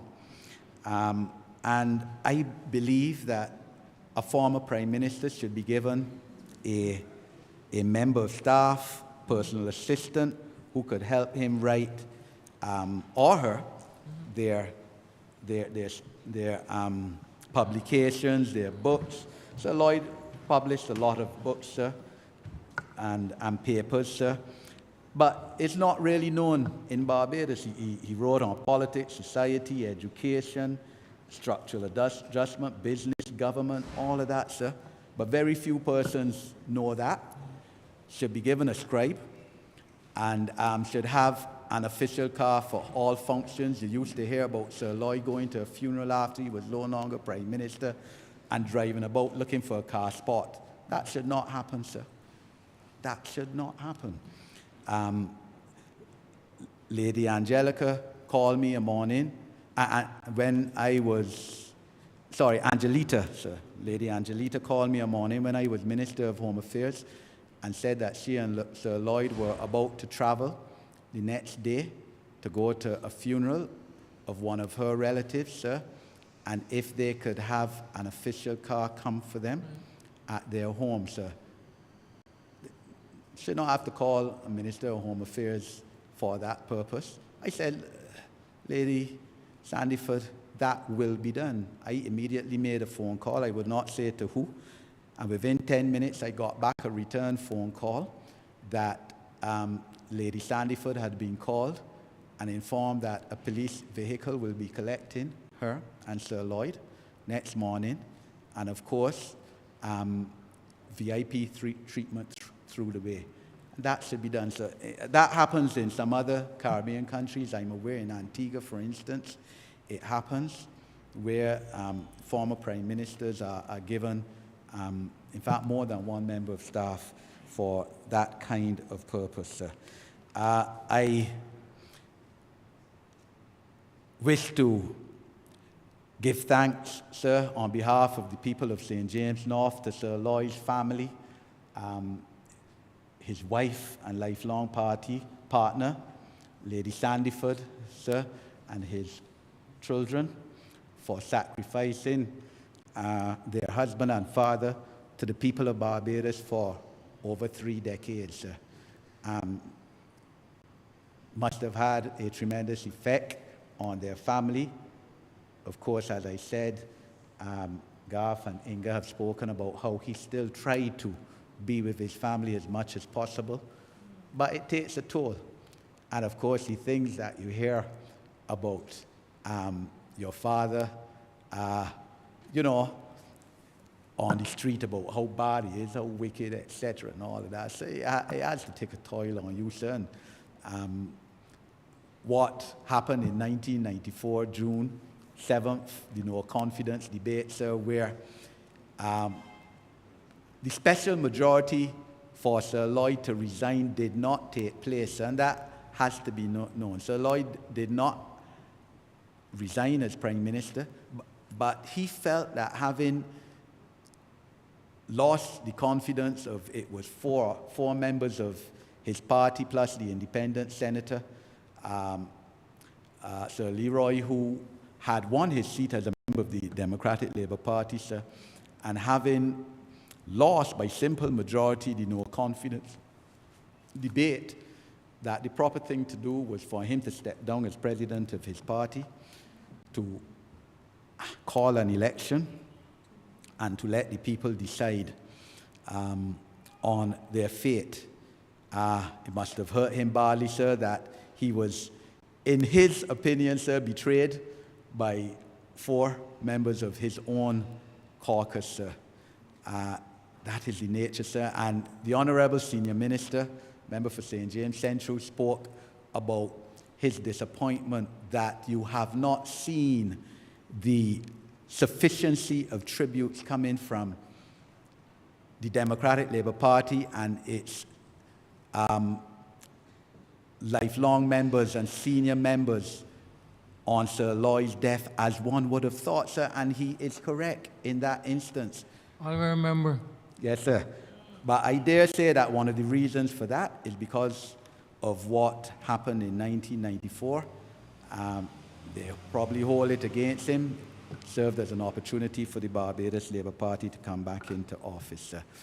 Therefore, on behalf, sir, also of on behalf of my family, sir, my mum, who, as I said, was a contemporary of Sir Lloyd, and my wife, who would have had an association with Lady Sandyford at Barbados Community College, where Lady Sandyford was deputy head of the college on her retirement, give tremendous sympathy to his family and thank them for letting their husband and father serve Barbados for so long in the manner he did. I thank you, sir. I remember Sir Michael Sophis. Thank you, Mr. Speaker. Allow me first of all to recognize the presence of Sir Lloyd Erskine Sandiford's children, both Inga and Garth, and Inga's husband as well, who are here with us. I believe Lady Anne Sandiford will no doubt be listening attentively to the tributes that are flowing this afternoon in memory of Sir Lloyd Erskine Sandiford. And I would just want again to express deepest condolences to the entire family, and certainly to all of the persons who had a close association with Sir Lloyd prior to his passing. The 7th of June 1994, sir, and I start there, perhaps on the heels of the last speaker, particularly because I realize that many of the other speakers have not spoken to the issue of the no confidence motion. And perhaps that, for me, when I certainly heard the news of Sir Lloyd's passing, was something that came back very rapidly in my memory as to that particular day. I say that, sir, because the name Sir Lloyd Erskine Sandiford and the no confidence motion and my father, Dila Bradshaw, have been inextricably linked for as long as I can remember. I was 18 years at the time. I was a student of the Barbados Community College. I was pursuing law, history, and politics at the time. And the no confidence motion is one of those periods in our political history that will forever stand out, certainly in my mind. There are people who will commentate on it from the outside. There are people who will be historians and journalists who will give different perspectives about it. But as the child of a politician who was at the center of that particular day, which I think for Sir Lloyd was probably the longest day of his life, the debate in this House, sir, lasted some 9 hours. There was a lot of discussion regarding who was coming back to vote, who was voting on his side, whether he had the support from certainly what he considered, I'm sure, to be some of his friends at the time, and also from whether the persons who had already declared, I will have to say, war on him, where they stood in terms of this very significant vote on that particular day. Where it involved me personally, and certainly by extension my father, was that at the time, sir, Dila Bradshaw was requiring medical treatment in Antigua. And I'm going to take my time to explain for the benefit, certainly, of the younger members of this House, because the record must reflect that there is another perspective that must also be put on Sir Lloyd's life, but also on what I consider to be that very significant moment in the history of this Parliament as well. The issue of why the no confidence motion was brought, I think, is well known to persons. There was concern amongst the party members as it related to Sir Lloyd's style of leadership. He had insisted on a particular individual being the CEO of the Barbados Tourism Authority at the time. That obviously evoked the ire of a number of the cabinet ministers, in particular the ministers responsible for tourism. And he stuck his ground in terms of his belief that that person was best suited for the position. They perhaps felt that the board, by law, ought to be the one who made the recommendation, and in turn that recommendation would then go to the minister, and that Sir Lloyd at the time should not be seen as interfering in the affairs of the ministry. It led, sir, to what I consider an opportunity for the then Barbados Labour Party administration. I say opportunity very carefully because there were a number of cascading events that led to the no confidence motion. And I think that the administration at the time, the Labour Party administration, took the opportunity to capitalize on that moment. They took the opportunity because there had been all of this dissent in the Democratic Labour Party. But obviously, by bringing a no confidence motion against the leader of the party, it certainly meant that all focus and attention was on him. And those persons who had had issues with him had to make a choice as it relates to whether he would continue in the leadership position. The no confidence motion was not against the then Democratic Labour Party administration, and I think this is the point that must hit home for everybody. It was against Sir Lloyd in his personal capacity. I recall Sir Lloyd at the end of the debate making it very clear that he felt that history would be kinder to him than the histrionics and the polemics which his opponents would have brought to bear on the issue of the no confidence motion. And I think just by the tributes that I have heard, certainly in this chamber and certainly in other circles, sir, perhaps we could say that he was visionary. Perhaps we could say that he had an eye for what was likely to happen in the future as it relates to that particular period of his life. So Lloyd made statements to the effect that, you know, he had never been placed in this position where he had been brought under ridicule. He had not been placed in a position where his character was assassinated. He had never been placed in a position where he had to feel as though he had to defend his honor. But on that particular day, he was made to feel in this place, sir, that he had committed one of the most heinous crimes. And so as I reflect now as a sitting member of cabinet, where in some cases there is, I won't say prime ministerial interference, but sometimes there's a preference by a prime minister for things that the prime minister may want, sir. I asked myself what perhaps was so wrong with what Sir Lloyd may have expressed that he wanted. Because successive administrations and successive prime ministers have often indicated, if we tell the truth, they have often indicated the preference that they have wanted for particular positions. But an entire case was built against Sir Lloyd Erskine-Sandiford on the basis that he was in some way a dictator, that he was acting as though he was, you know, a prime minister that had no regard for his cabinet. That had no regard for his ministers. And as a consequence, I think the Labour Party at the time, the Barbados Labour Party, saw that as an opportunity to be able to bring a case by way of the no confidence motion against him personally, to be able to invite persons to vote against him, sir. It was obviously a time where, because of the dissenting views in the party, that, again, this opportunity being seized at this time would have meant that if the vote went against Sir Lloyd, it could go either way. It could either bring down the entire government, or it could choose Sir Lloyd could choose to resign from office. Sir Lloyd chose, in defiance, I would say, of everybody, not to resign at the time, but instead to call the election. But on that particular day, what actually happened in this country is that, as I said, the entire thing hinged on who was going to vote. And my father was undergoing a surgery, laser treatment in Antigua. His vote was going to be a critical vote if he was able to make it to this house.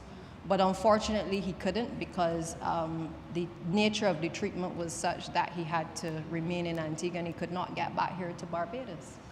That, sir, however, led to not just the public discourse that took place and the aggression that took place thereafter being such that, you know, you felt as though as a family you were being blamed for not being able to bring down Lloyd Erskine-Sandiford at the time. That is how it felt, sir. Sir, it felt as though there was a country that was not appreciating that sometimes there are medical issues that require individuals to be absent from the House of Assembly. I certainly have experienced it. I was away for almost a year because of the treatment that I had to undergo, sir. And I perhaps have been more aware over the past few years of the fact that in public life sometimes there is a harsher burden that is thrust on us as politicians than sometimes obtains to the average person as they go about their business. But that was something that at the time when I was doing my A-levels, you know, I was about to sit the exams. The phone was ringing constantly. Persons were, you know, saying they're gonna blow up the house. They were gonna do all kinds of things to the family. I was there only with my sister because my mother was in Antigua with my father. During that period, however, though, Sir Lloyd kept in contact with my dad. And why? Because not because he wanted him to come back to vote or that he wanted him to stay away from voting, but because they had cultivated a relationship prior to that day which had nothing to do with partisan politics. It was one which they would sit downstairs in the dining room and engage in conversations with other persons across the political divide, sir. It was one in which they would have, and I am not at liberty to repeat any of the conversations that they have shared, and I'm sure the children may be well aware of those conversations, but I am not at liberty to disclose that, sir. But the type of person that Sir Lloyd was one that did not allow the partisan politics to get in the way. He would still pick up the phone and check to see how Delilah's health was doing. Despite what had happened on that particular day on the 7th of June of 1994, it didn't stop him from appreciating and recognizing that here was a man who had not been able to come and vote, that even his own party at the time, sir, felt as though they were disappointed because of the way the events had unfolded. And sir, I think it is important for the country to understand what families go through in public life, particularly when events of this nature become so public. You are already in the public space. But when things like this happen, families, in particular young children, sir, have to deal with the aggression and the anger of a public that may not be fully apprised of all of the facts. They have to deal with people who say some of the hardest and the harshest things, sir. Let me tell you, sir, that it has never stopped me, regardless of the internal issues within the Labour Party at the time towards my father.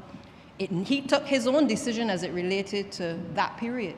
But it has never stopped me in terms of my philosophy as it relates to the Barbados Labour Party. In fact, perhaps it has strengthened my position as it relates to my ability to serve in this particular place and for this administration. But one of the things that that period also taught me was about the friendships that you develop across the table, across the political divide, sir.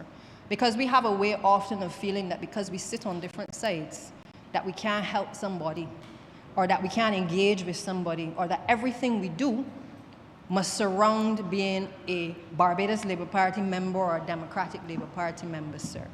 And I think what I took away from Sir Lloyd's life was that it did not really matter whether the person was Democratic Labour Party or whether they was a Barbados Labour Party. What he was about dealing with people, was about giving of service to people. It is why the member for St. Michael South can speak so glowingly about the people in the constituency of St. Michael South who would have encountered him. Because a lot of the things that we do as politicians is not only for the benefit of one group of persons. Sometimes the policies that we implement impact on other people, sir. And I would want that some of the things that we take away from that particular period of Sir Lloyd's life is the fact that he never expressed bitterness towards the persons who had voted against him. He never once came and lashed out against the party. He expressed his disappointment. He said he was, obviously disappointed by what had transpired. He wanted to clear his name based on the allegations that had been made within the resolution. But he never once was bitter towards any of the persons who would have participated in that exercise. In fact, later he came to accept the highest honor of the land from the then Prime Minister Owen Arthur.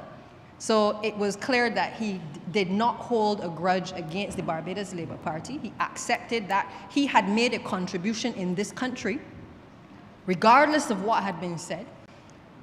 And he was therefore willing to accept that having made that contribution, that he could be recognized by the very same party that had been on the forefront of causing his demise at that particular time, sir.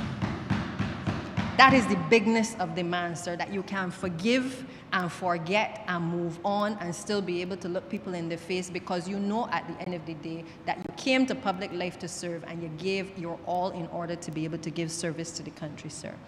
But sir, it also causes us as politicians to remember the families, and I will keep saying it because in every tribute that I have given, I can speak from a different perspective than most others in this space because I understand firsthand the impact that sometimes our words, which are sometimes meant to lash out and to make a very strong point, how they can impact not just on the person that across the floor that you're trying to lash out on, but it also impacts on the families, the children.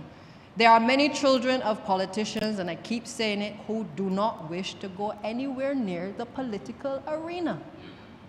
I am sure Sir Lloyd's children are no different. They may help in various ways because that is how they were raised. But will they step into the political arena, sir? It is highly unlikely because of what they saw their father go through and those around him within the political sphere. It is something, sir, that concerns me because at the end of the day, we're hoping that we can attract the best and the brightest of the minds in this country to public life. And I am of the view that sometimes the children of politicians have a different perspective because of what they have seen. But the truth of the matter is many of them are not wanting to go anywhere near it because of what they have seen their parents go through. Many of us go through this stage where you are seen as your father's daughter or your mother's daughter or son. And you have to define yourself in a particular way in your own right so that you are not always associated to them and to their legacy, sir. That is what happens. And I think that while we are, wanting to make our cases and wanting to stand out in public life, we have to bear in mind that we are also sometimes impacting the lives of family members as well. And I'll just say, sir, I remember just a few weeks ago, there was a young lady, and I think it was quite unfortunate as well, a member of the Democratic Labour Party, who was vying for a position in the party. And clearly it didn't come from this side, certainly it came from within the persons who were contesting the seat. But I felt it as a female, I felt it as a woman in public life. I felt for her because the ridicule that was then placed on her, the memes and stuff that were done, justified or not, sir, says to me that when people put themselves forward to serve, especially women, it makes it even harder for them when people come in that way and lash out against them. And I hope that people like her and others are not turned off by entering public life if they have a desire to be able to serve, because being in this position is not an easy position if you make that decision that you want to engage in public life. And I think we have to look at the examples of leaders like Sir Lloyd in terms of how he carried himself, how he commanded attention from others, how he worked with others. Obviously, in terms of his legacy, he left a legacy that, as you've heard throughout the course of the other speeches, whether it is in relation to CARICOM and regional integration, whether it is in relation to the Barbados Community College, of which, let me just say for the record, I agree with the Honourable Prime Minister, that this is not an issue simply of a call for a renaming of an institution. It is a reflection on us as a society, and particularly as a new republic. If we do not take the time now to be able to look at all of those who have gone before and all those who are maybe still alive, whose names have not been etched in history by whether it is a building, a road, or anything else, sir, we need to make sure that we are able to identify those persons and to be able to make the appropriate gesture in terms of doing the right thing as it relates to naming things after them, sir. It should not take a call from the child of a politician to make the call, but I respect it and I understand it because you appreciate, as the child of a politician and as a great leader, the contribution that your father has made. And you want that a country which he has given of service to acknowledges the contribution that has been made. And I can say to you that I think the Cabinet of Barbados is in support of doing the right thing at the appropriate time. And that is to the Barbados Labour Party's credit as well. We get it that there are things now that we must do to enable those persons who have contributed to be recognized. No one should have to call for it. It should be something that is automatic because we accept the contribution. And it shouldn't be something that has to be called upon after the person has passed. There are many people who are still alive whose names are nowhere to be seen, sir. And we need to make those things, we need to correct those things while persons are living so that they too can appreciate the acknowledgement that we have given to them for their contribution to Barbados. Now, the Honourable Member for St. Michael South made some comments regarding my early days. What he didn't say is that himself and myself and the Honourable Leader of the Senate were members of a newspaper at the time called the Hot Young People's Edition, Hype newspaper. It was the first newspaper of its kind in the country, and it was one which, as a young teenager, we had the opportunity to express ourselves about the affairs of the day, the political landscape. It certainly gave me an opportunity to vent as a young person about things that I did not agree with. I will be the first to say to this chamber, I felt at the time, and I wrote very strongly about it, that I felt that the Sherburne Center was a white elephant. I wrote it. I've grown up in a Barbados Labour Party household. I have come out of a political family, sir. As most other people who commentated in the time, that was my feeling. As the member for St. Michael South has said, you know, with time, you start to realize that sometimes there are persons who have a bigger vision that sometimes we cannot see, because we may not be privy to all of what they are privy to or what they may have for the country. I'm sure that even with Prime Minister Motley, member for St. Michael Northeast, a similar thing is taking place where there are things which she shares in terms of the vision, but in many cases, there are people who cannot understand or conceptualize where she wants Barbados to go, sir. And because of that, they will be critical. Why do you want to build this? Why do you want to do that? Why do you want to construct these things? Why do you want to make Barbados a country where it excels in every area? Why do you want to do these things, sir? And I think that we have to appreciate that sometimes when we're not armed with all of the information, or we cannot see where others are seeing, that perhaps sometimes we are critical. But I will have to apologize, sir, because I now have been the beneficiary of having to be at the Lloyd Erskine Sandiford Center for many conferences. It was initially obviously to be an examination center, and clearly Sir Lloyd saw the opportunities that were there. We have since turned it into a facility which is multi-purpose, where it has been an a venue. It has also been utilized now by Ross University. So we have taken it, and despite the early criticisms by the then Barbados Labour Party administration, we have taken that and we have transformed it into other things. But the fact remains that had it not been for Sir Lloyd's vision at the time to erect the structure, we would not be able to even have this conversation today about what his vision was for the country as well. As it relates to the Barbados Community College, again, I think that his legacy in education is a strong one, and one that is to be respected. Certainly as a former Minister of Education, I've recognized all of the former Ministers of Education, because having sat in that position, I know it is not an easy position. But I think he will be remembered for his contribution, certainly for the Barbados Community College, and certainly for his role in relation to the primary and certainly the build-out of the secondary schools, sir. And again, we can see the continuation of legacy by successive administrations. Because one administration or one person builds something, sir, it doesn't mean that we forget that as the foundation, but instead what we must do is try to build on it and improve on it. I think that is what Prime Minister was highlighting earlier, that it is a continuation of legacy that we are all responsible for. I don't think people even appreciated that Sir Lloyd was as big an environmentalist and big in climate change as has been discovered over the course of the last few weeks. But the reality is that we have now come, as a result of his passing, to better appreciate his perspective, and that things like the same Sherburne Center, which is now Sir Lloyd Erskine Sandiford Center, as well as his perspective on these types of things in terms of climate change and what a small island developing state needed to do in terms of the global community, we can now better appreciate that he perhaps also had the vision from the early stages, and for that he ought to be respected. For me, sir, the question though is, Sir Lloyd has written extensively. I firmly believe that we must find opportunities for our former parliamentarians, and in particular our prime ministers, to have a record and an accurate record of their life history, but also their political history.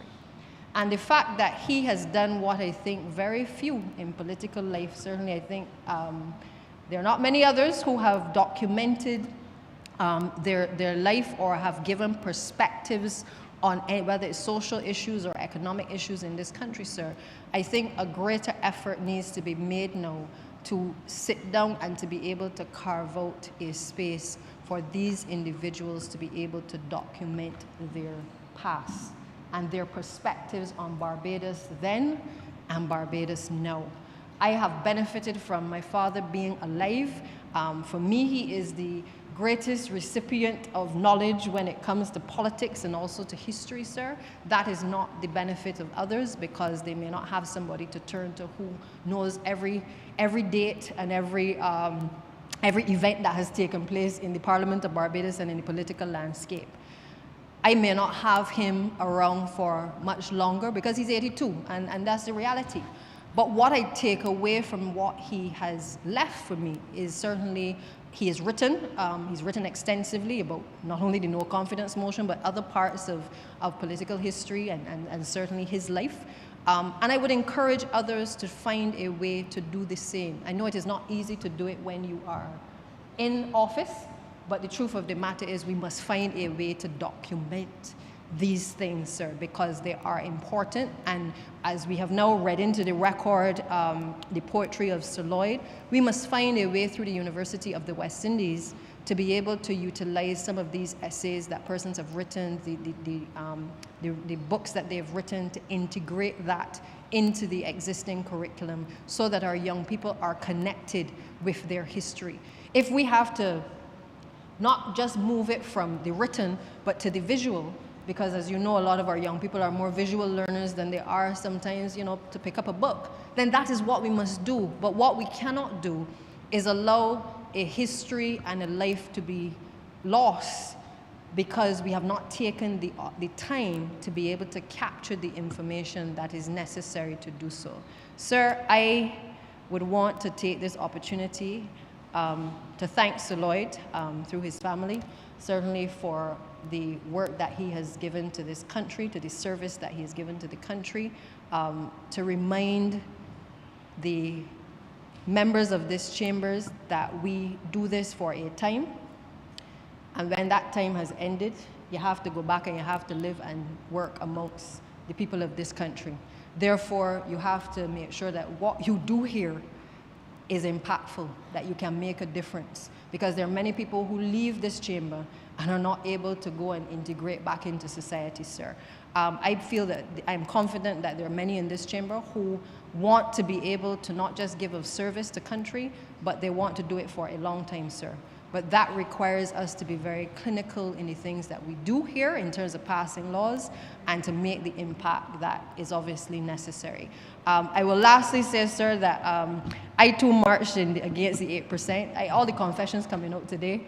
I was again at the side of my father during the 8% walk, and again did not support some of the things that were done at the time. But in hindsight, clearly it was the beginning of a transformation that I think we needed to make as a country in terms of difficult decisions that have to be made. Nobody likes to make difficult decisions. I've been in this chamber on the opposite side when a then Democratic Labour Party administration had to send home 3,000 people. I know that it is not easy to make those decisions when you have to restructure. And perhaps there may come a time that the Barbados Labour Party may have to make difficult decisions. That is par for the course, sir. But I think we have to be honest with people about where we are in terms of our economy, in terms of the decisions, the hard decisions that we have to make in order to preserve our society as well, sir, and to ensure that the legacy of those who have helped to build this nation is not lost because of partisan politics over the course of time. Sir, again, my condolences to the family, and again, I keep you in my prayers, and I hope that Sir Lloyd's memory continues to be with you and to lift you up in times of sorrow as well. Thank you.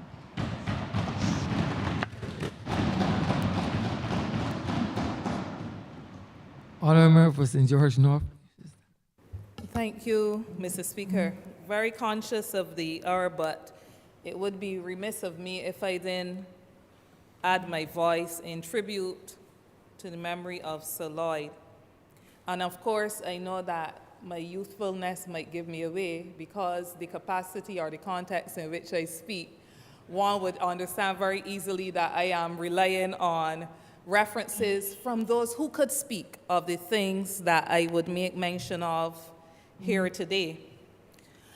I speak, first of all, recognizing that on the 20th of September 1974, Sir Lloyd, who was then Minister of Education, had the distinct honor of cutting the ribbon to and declaring open the Barbados Workers Union Labor College, now the Frank Walcott Labor College, which remains the residential and educational arm of the Barbados Workers Union.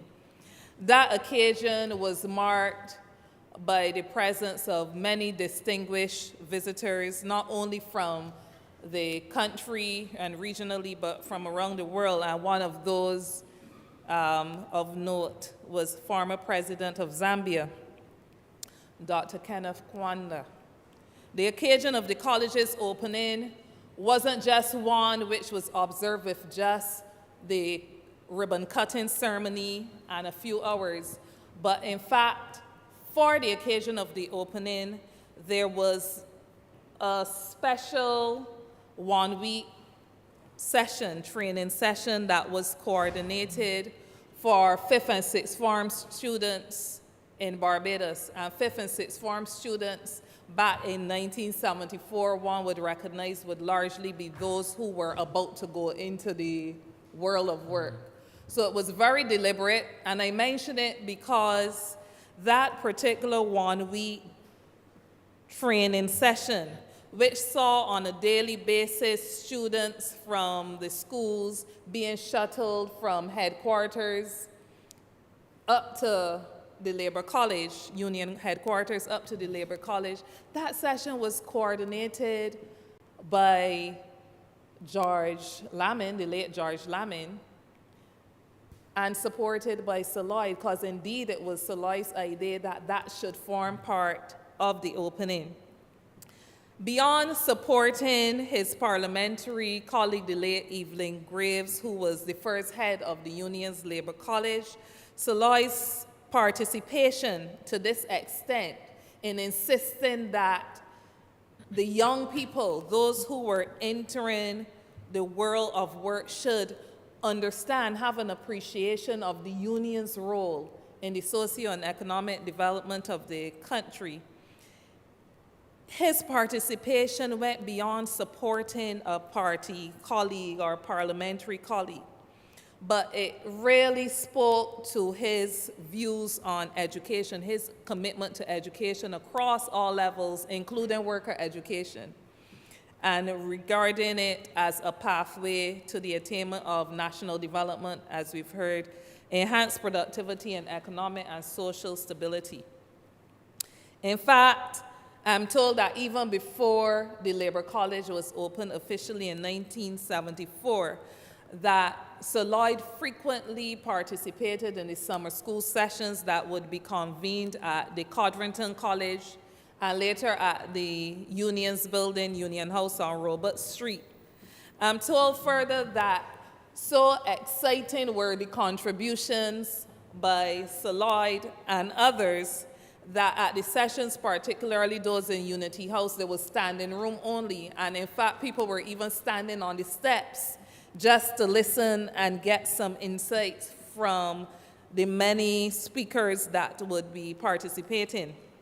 With his background in political science, he used the occasions to impart his knowledge, and more so significant to the Barbados Workers Union, he used it to identify with the Barbados Workers Union and its program, which has been hailed not only at the local level, but regionally and indeed across the hemisphere as one at which practitioners could treat easily with education and training concerning social and economic developments which were taking place in the world of work at the time, and how workers really could position themselves to maneuver and navigate the changes in a way that would improve their lot. As an educator, a senator, a minister, a deputy prime minister, and a prime minister, Erskine Sandiford was willing to associate with the Barbados Workers Union. And I make that point quite deliberately. He was willing to associate not only at the level of its leadership, but at the level of the rank and file, a characteristic that thankfully we see being observed by the current Prime Minister and some other ministers as well, which has caused me to be here in the House of Assembly, no doubt following in the path of the many esteemed other leaders of the Barbados Workers Union. As Prime Minister Sir Lloyd exercised his influence to ensure that the BWU maintained the level of support which was needed to see it through some of its very difficult moments. He enlisted the support of governmental colleagues who were also friends of the Barbados Workers Union to assist in managing through a number of the issues that had been troubling the union at the time.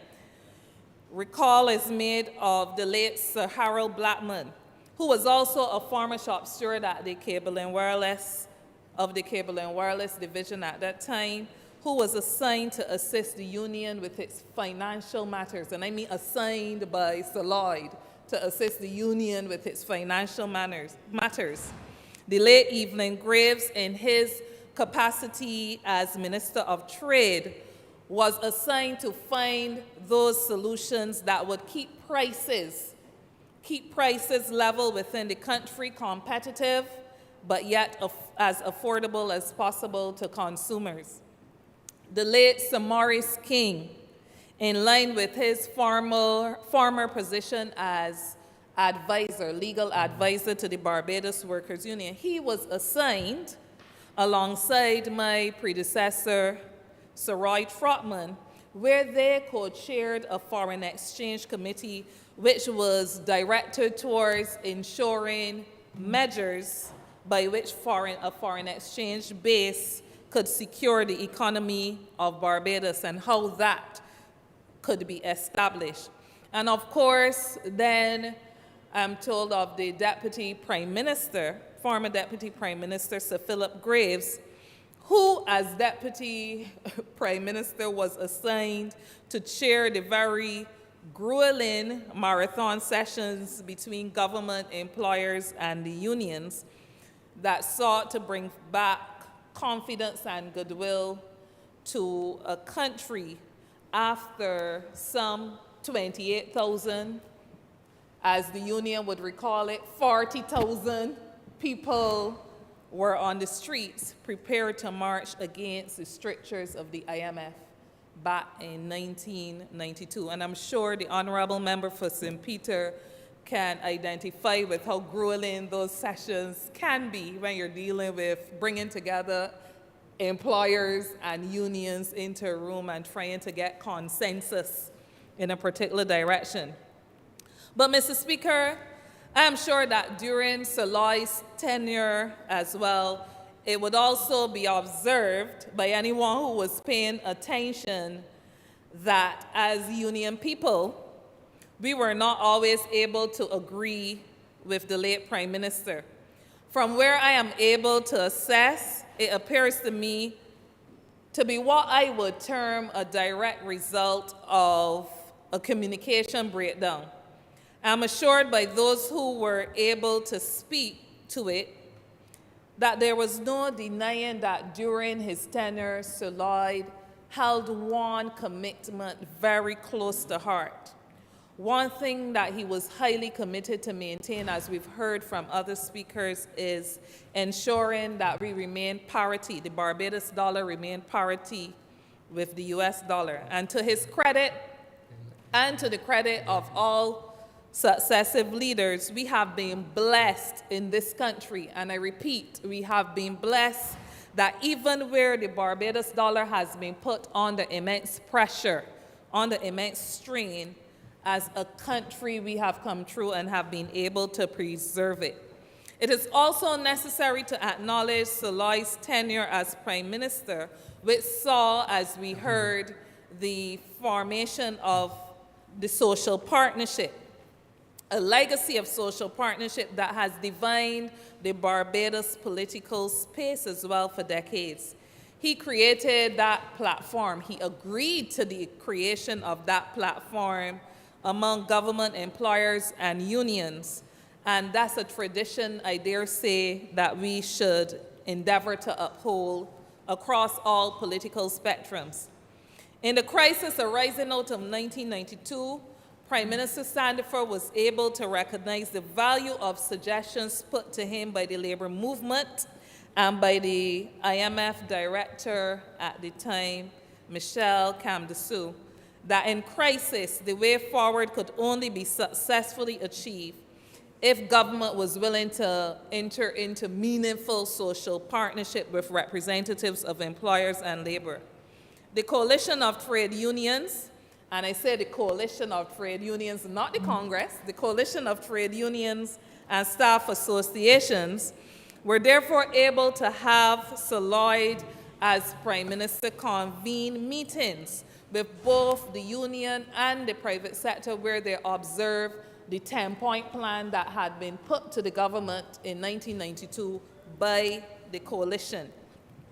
And they entered, that formed the genesis, or saw the genesis of the tripartite partnership, which has continued to serve this country well. Mr. Speaker, it should come as no surprise, therefore, that I would take the opportunity presented now, even in giving this tribute, to signal to Barbados, not only us here in this chamber, but to Barbados, that we can only do service to the memory of the late Sir Lloyd Erskine Sandiford and the late Sir John Stanley Goddard, who was head of the private sector of the time, and of course the unflagging and enduring efforts of my mentor and predecessor, Sir Roy Trotman, who is still living and working hard among us. We can only do tribute to their legacy if we continue to respect the tripartite space where we can hear each other, see each other, and deliver, and determine always to deliver and act in ways that would assure the sustainable development of this country. Keeping that as an objective, even where sometimes it causes us to depart from our own self-interest. In winding up this tribute, I feel led to share an observation. As I've followed many tributes memorializing Sir Lloyd over the past 3 weeks, as a leader myself, I could only reflect on the thought that in many respects, the life of a leader could be so different if only we felt that we could be comfortable enough to let people into our confidence, or if we felt the assurance that we could let people into our confidence. We now hear what we were not hearing then from the mouths of many, that he was responsible for saving the dollar. And as I said, so too have successive leaders. And they, all successive leaders, appreciated that he did that for this country. Many are now only saying it, not many of those leaders, but many in memorializing him. His leadership, no matter how different to that of other political leaders and other leaders, played a significant role in shaping our nation. As we remember him through tribute in this chamber today, I think that there's one lesson that stands out for all of us, is that as leaders, no matter what level we're called to lead, once we come into this space, it is our duty to put Barbados first, no matter what. It is our duty to put Barbados first, just as Sir Lloyd did, and to carry out his legacy and dedication in service. Today, to his family, I would want to have recorded this opportunity on behalf of the Executive Council of the Barbados Workers' Union, the people of St. George North, and the working people of Barbados and their families, to thank them for the sacrifice.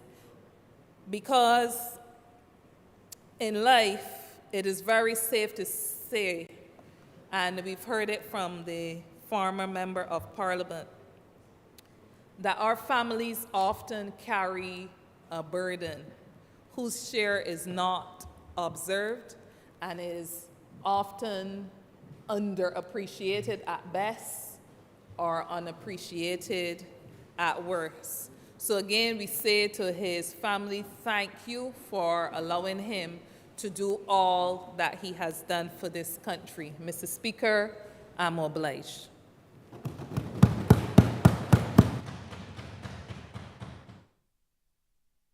Honourable Member for St. Peter. Thank you very much, Mr. Speaker. I shall not detain the House very long, but I thought it necessary to share just a few thoughts on the life and contribution of Sir Lloyd Erskine Sandiford, former Prime Minister, late Prime Minister of this country.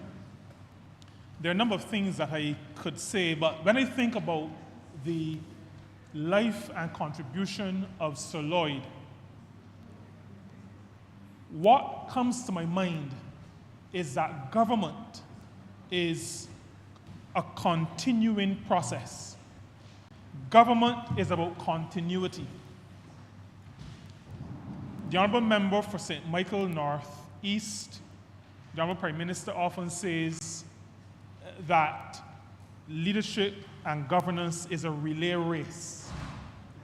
And I say that because Sir Lloyd passed as the social partnership celebrated 30 years of existence. Sir Lloyd passed as CARICOM celebrates 50 years of existence.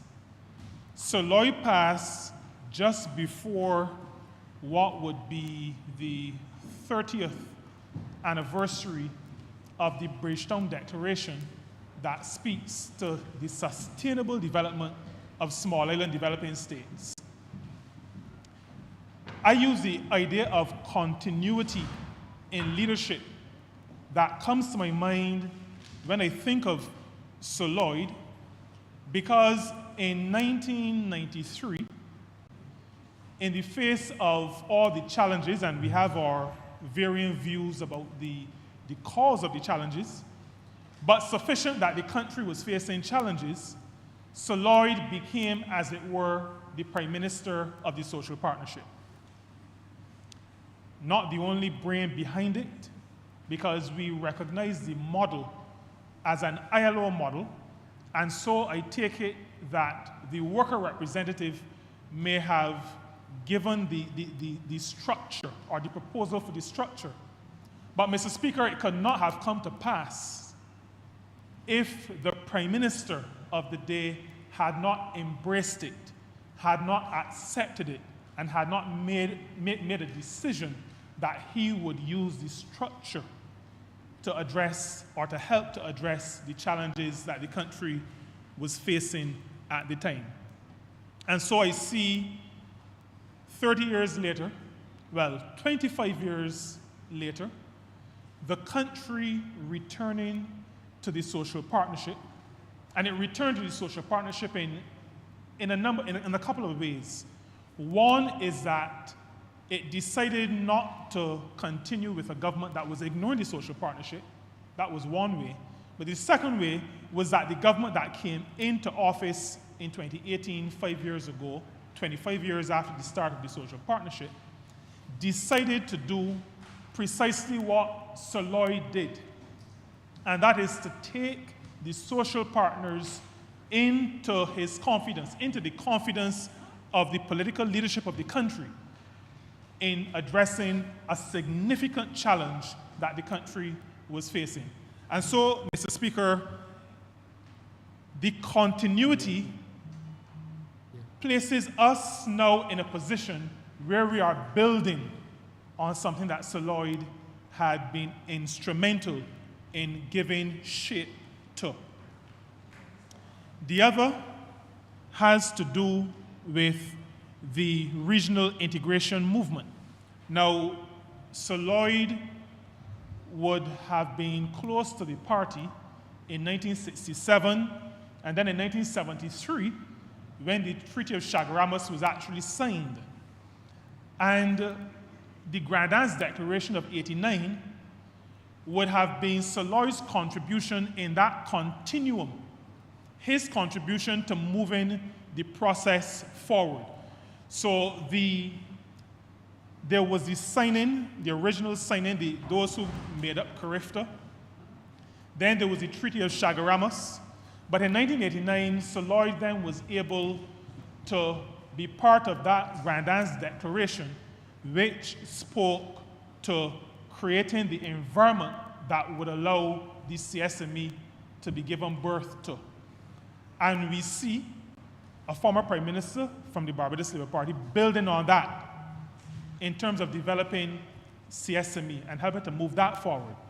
And now in the 50th year of CARICOM, I've had the privilege, and I'm using those things that I've been a part of.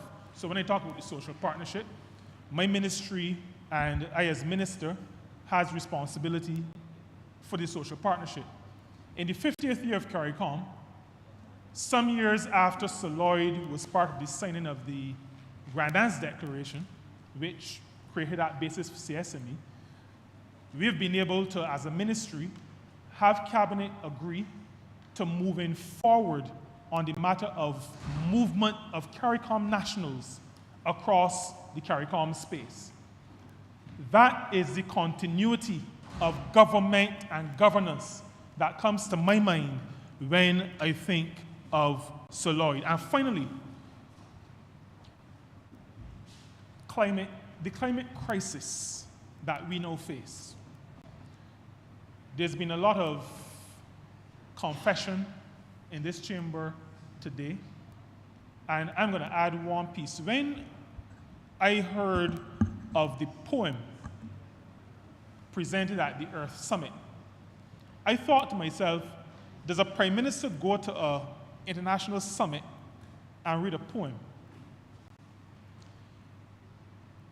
Age and experience is the best teacher. Because over time, as I got very interested in the arts and going to plays and listening to poems, I got to realize that poetry comes out of the heart much more than any speech can. And that caused me to recognize that poetry in a scenario like that is much more genuine than a speech in a scenario like that. And so the continuity of government now brings us to the place where Soloy at the Earth Summit in '92, and then the SIDS conference in Barbados in '94, and the Bridgetown Declaration. Prime Minister mentioned the Samoa pathway, and we get to the point now where we're talking about roofs to reefs, where we're talking about the Bridgetown Initiative. And Mr. Speaker, I think we, as a result of all that I've said, can come to the solid conclusion that Soloy recognized the continuity of government, that he played his part when he had the opportunity. And we are now the beneficiaries, all these years later, of being able to continue the building on the foundation that he has been a part of. I offer my sincere condolences in this place to the family of the late Soloy, and and I can only give a personal commitment that the Member of Parliament for St. Peter, the constituency where his funeral was held and where he spent his formative secondary school years, will recognize that continuity, and we will be part of a movement that ensures that succeeding generations can continue the development process that Soloy has been so integral in being a part of. I'm obliged to you. Honourable Member for St. Thomas. Thank you very much, Mr. Speaker. I wish to thank you for the privilege to make brief remarks in relation to the late Sir Lloyd Erskine Sandiford, whom I did not have the privilege to be under his tutelage, and therefore cannot speak with the element of authority that other members, honorable members have, while at community college or elsewhere. But of course, I always admired his astute leadership. I felt it was profound, Mr. Speaker, and of course, his quiet demeanor as well. It is a distinct honor, therefore, for me to join my colleagues today, sir, and celebrate a section of the life of this very distinguished Barbadian. I also want to say, sir, that I have had the privilege to have spoken with him a couple times when I would have been very young. And of course, his conversations were always powerful. There was no malice, no anger. He knew that I was a strong Labour Party person, and coming out of St. Thomas, he understood it. And of course, he would have heard rumors like all the people will do about young people getting involved in politics, because politics, as they saw it, was for men. And therefore, I had attracted his attention on a couple of occasions, and I found him to be an extremely profound man of character. The way he spoke, the little smiles that you cannot see the full smile coming through, but the wisdom that came behind it from the conversations that we would have had.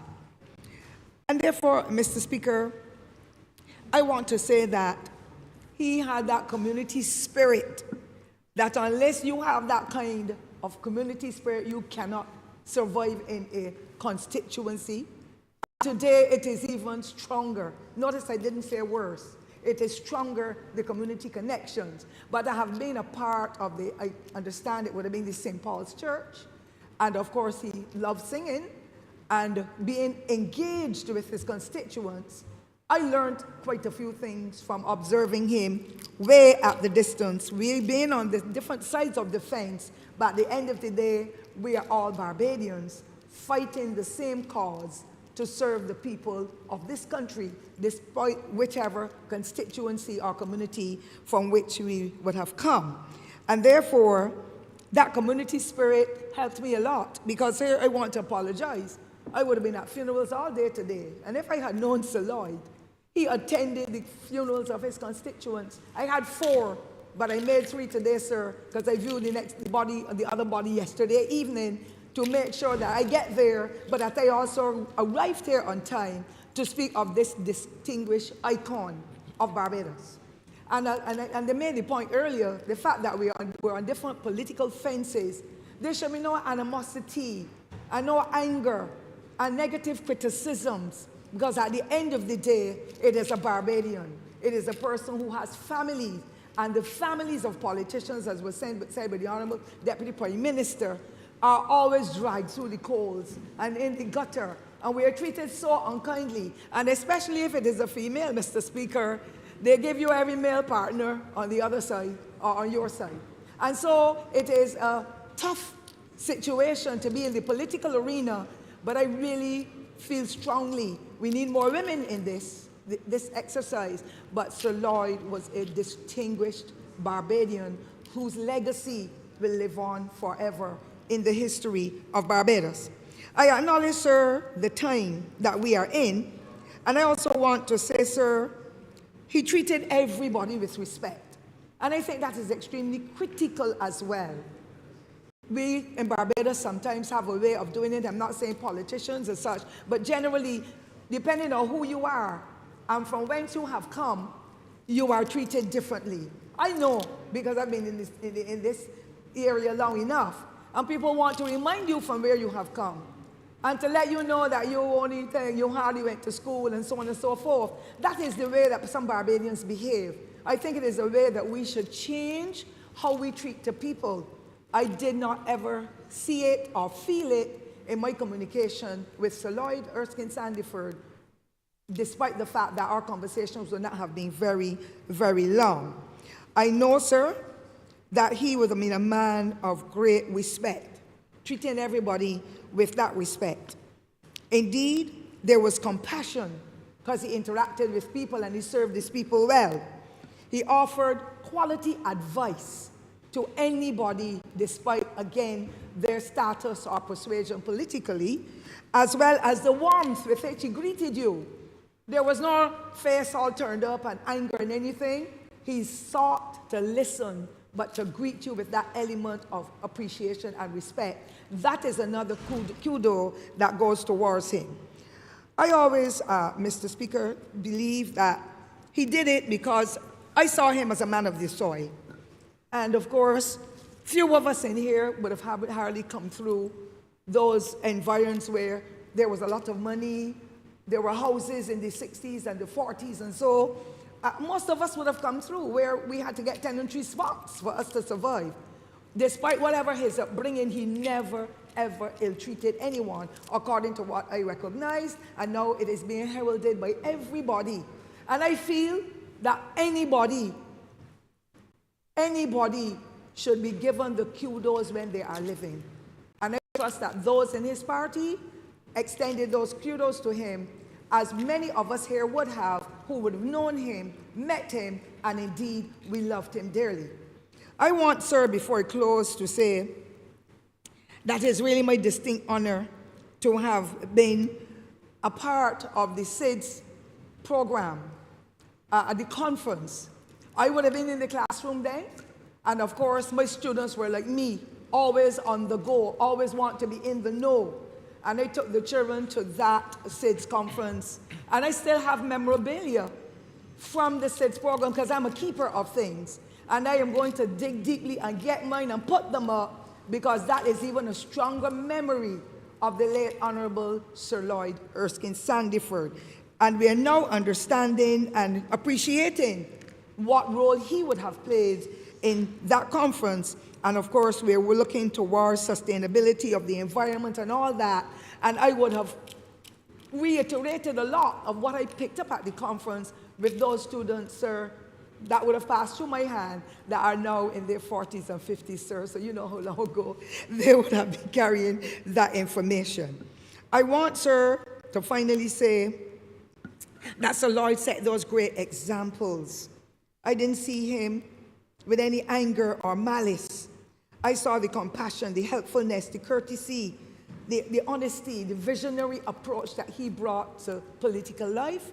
And I want to thank him, because I would have been able to learn a lot more as to how I interact, not only with my colleagues on this side, but colleagues on the other side and colleagues on the other parties that were in existence. You had your exchange of words and so on, but at the end of the day, you could sit and sip a drink with them.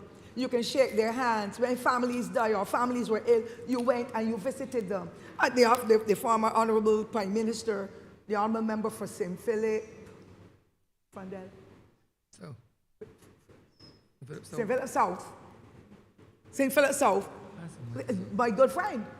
We still communicate with each other. If I have the wrong constituency, forgive me, but I'm not a member of that party. St. Philip South and St. Philip South is correct, sir? It was St. Philip South and St. Michael South. St. Michael South, excuse me. That's where he's living. He's living. St. Michael South. We still communicate. I attended Sir Lloyd's funeral, and a lot of those on the other side were there, and we had a good communication. And I think that is really very critical. You're going to have your differences and so on, politically and otherwise, perhaps morally as well, but at the end of the day, the anger and the malice and so, it has to be taken out of it. And that is why a lot of people say, I don't want to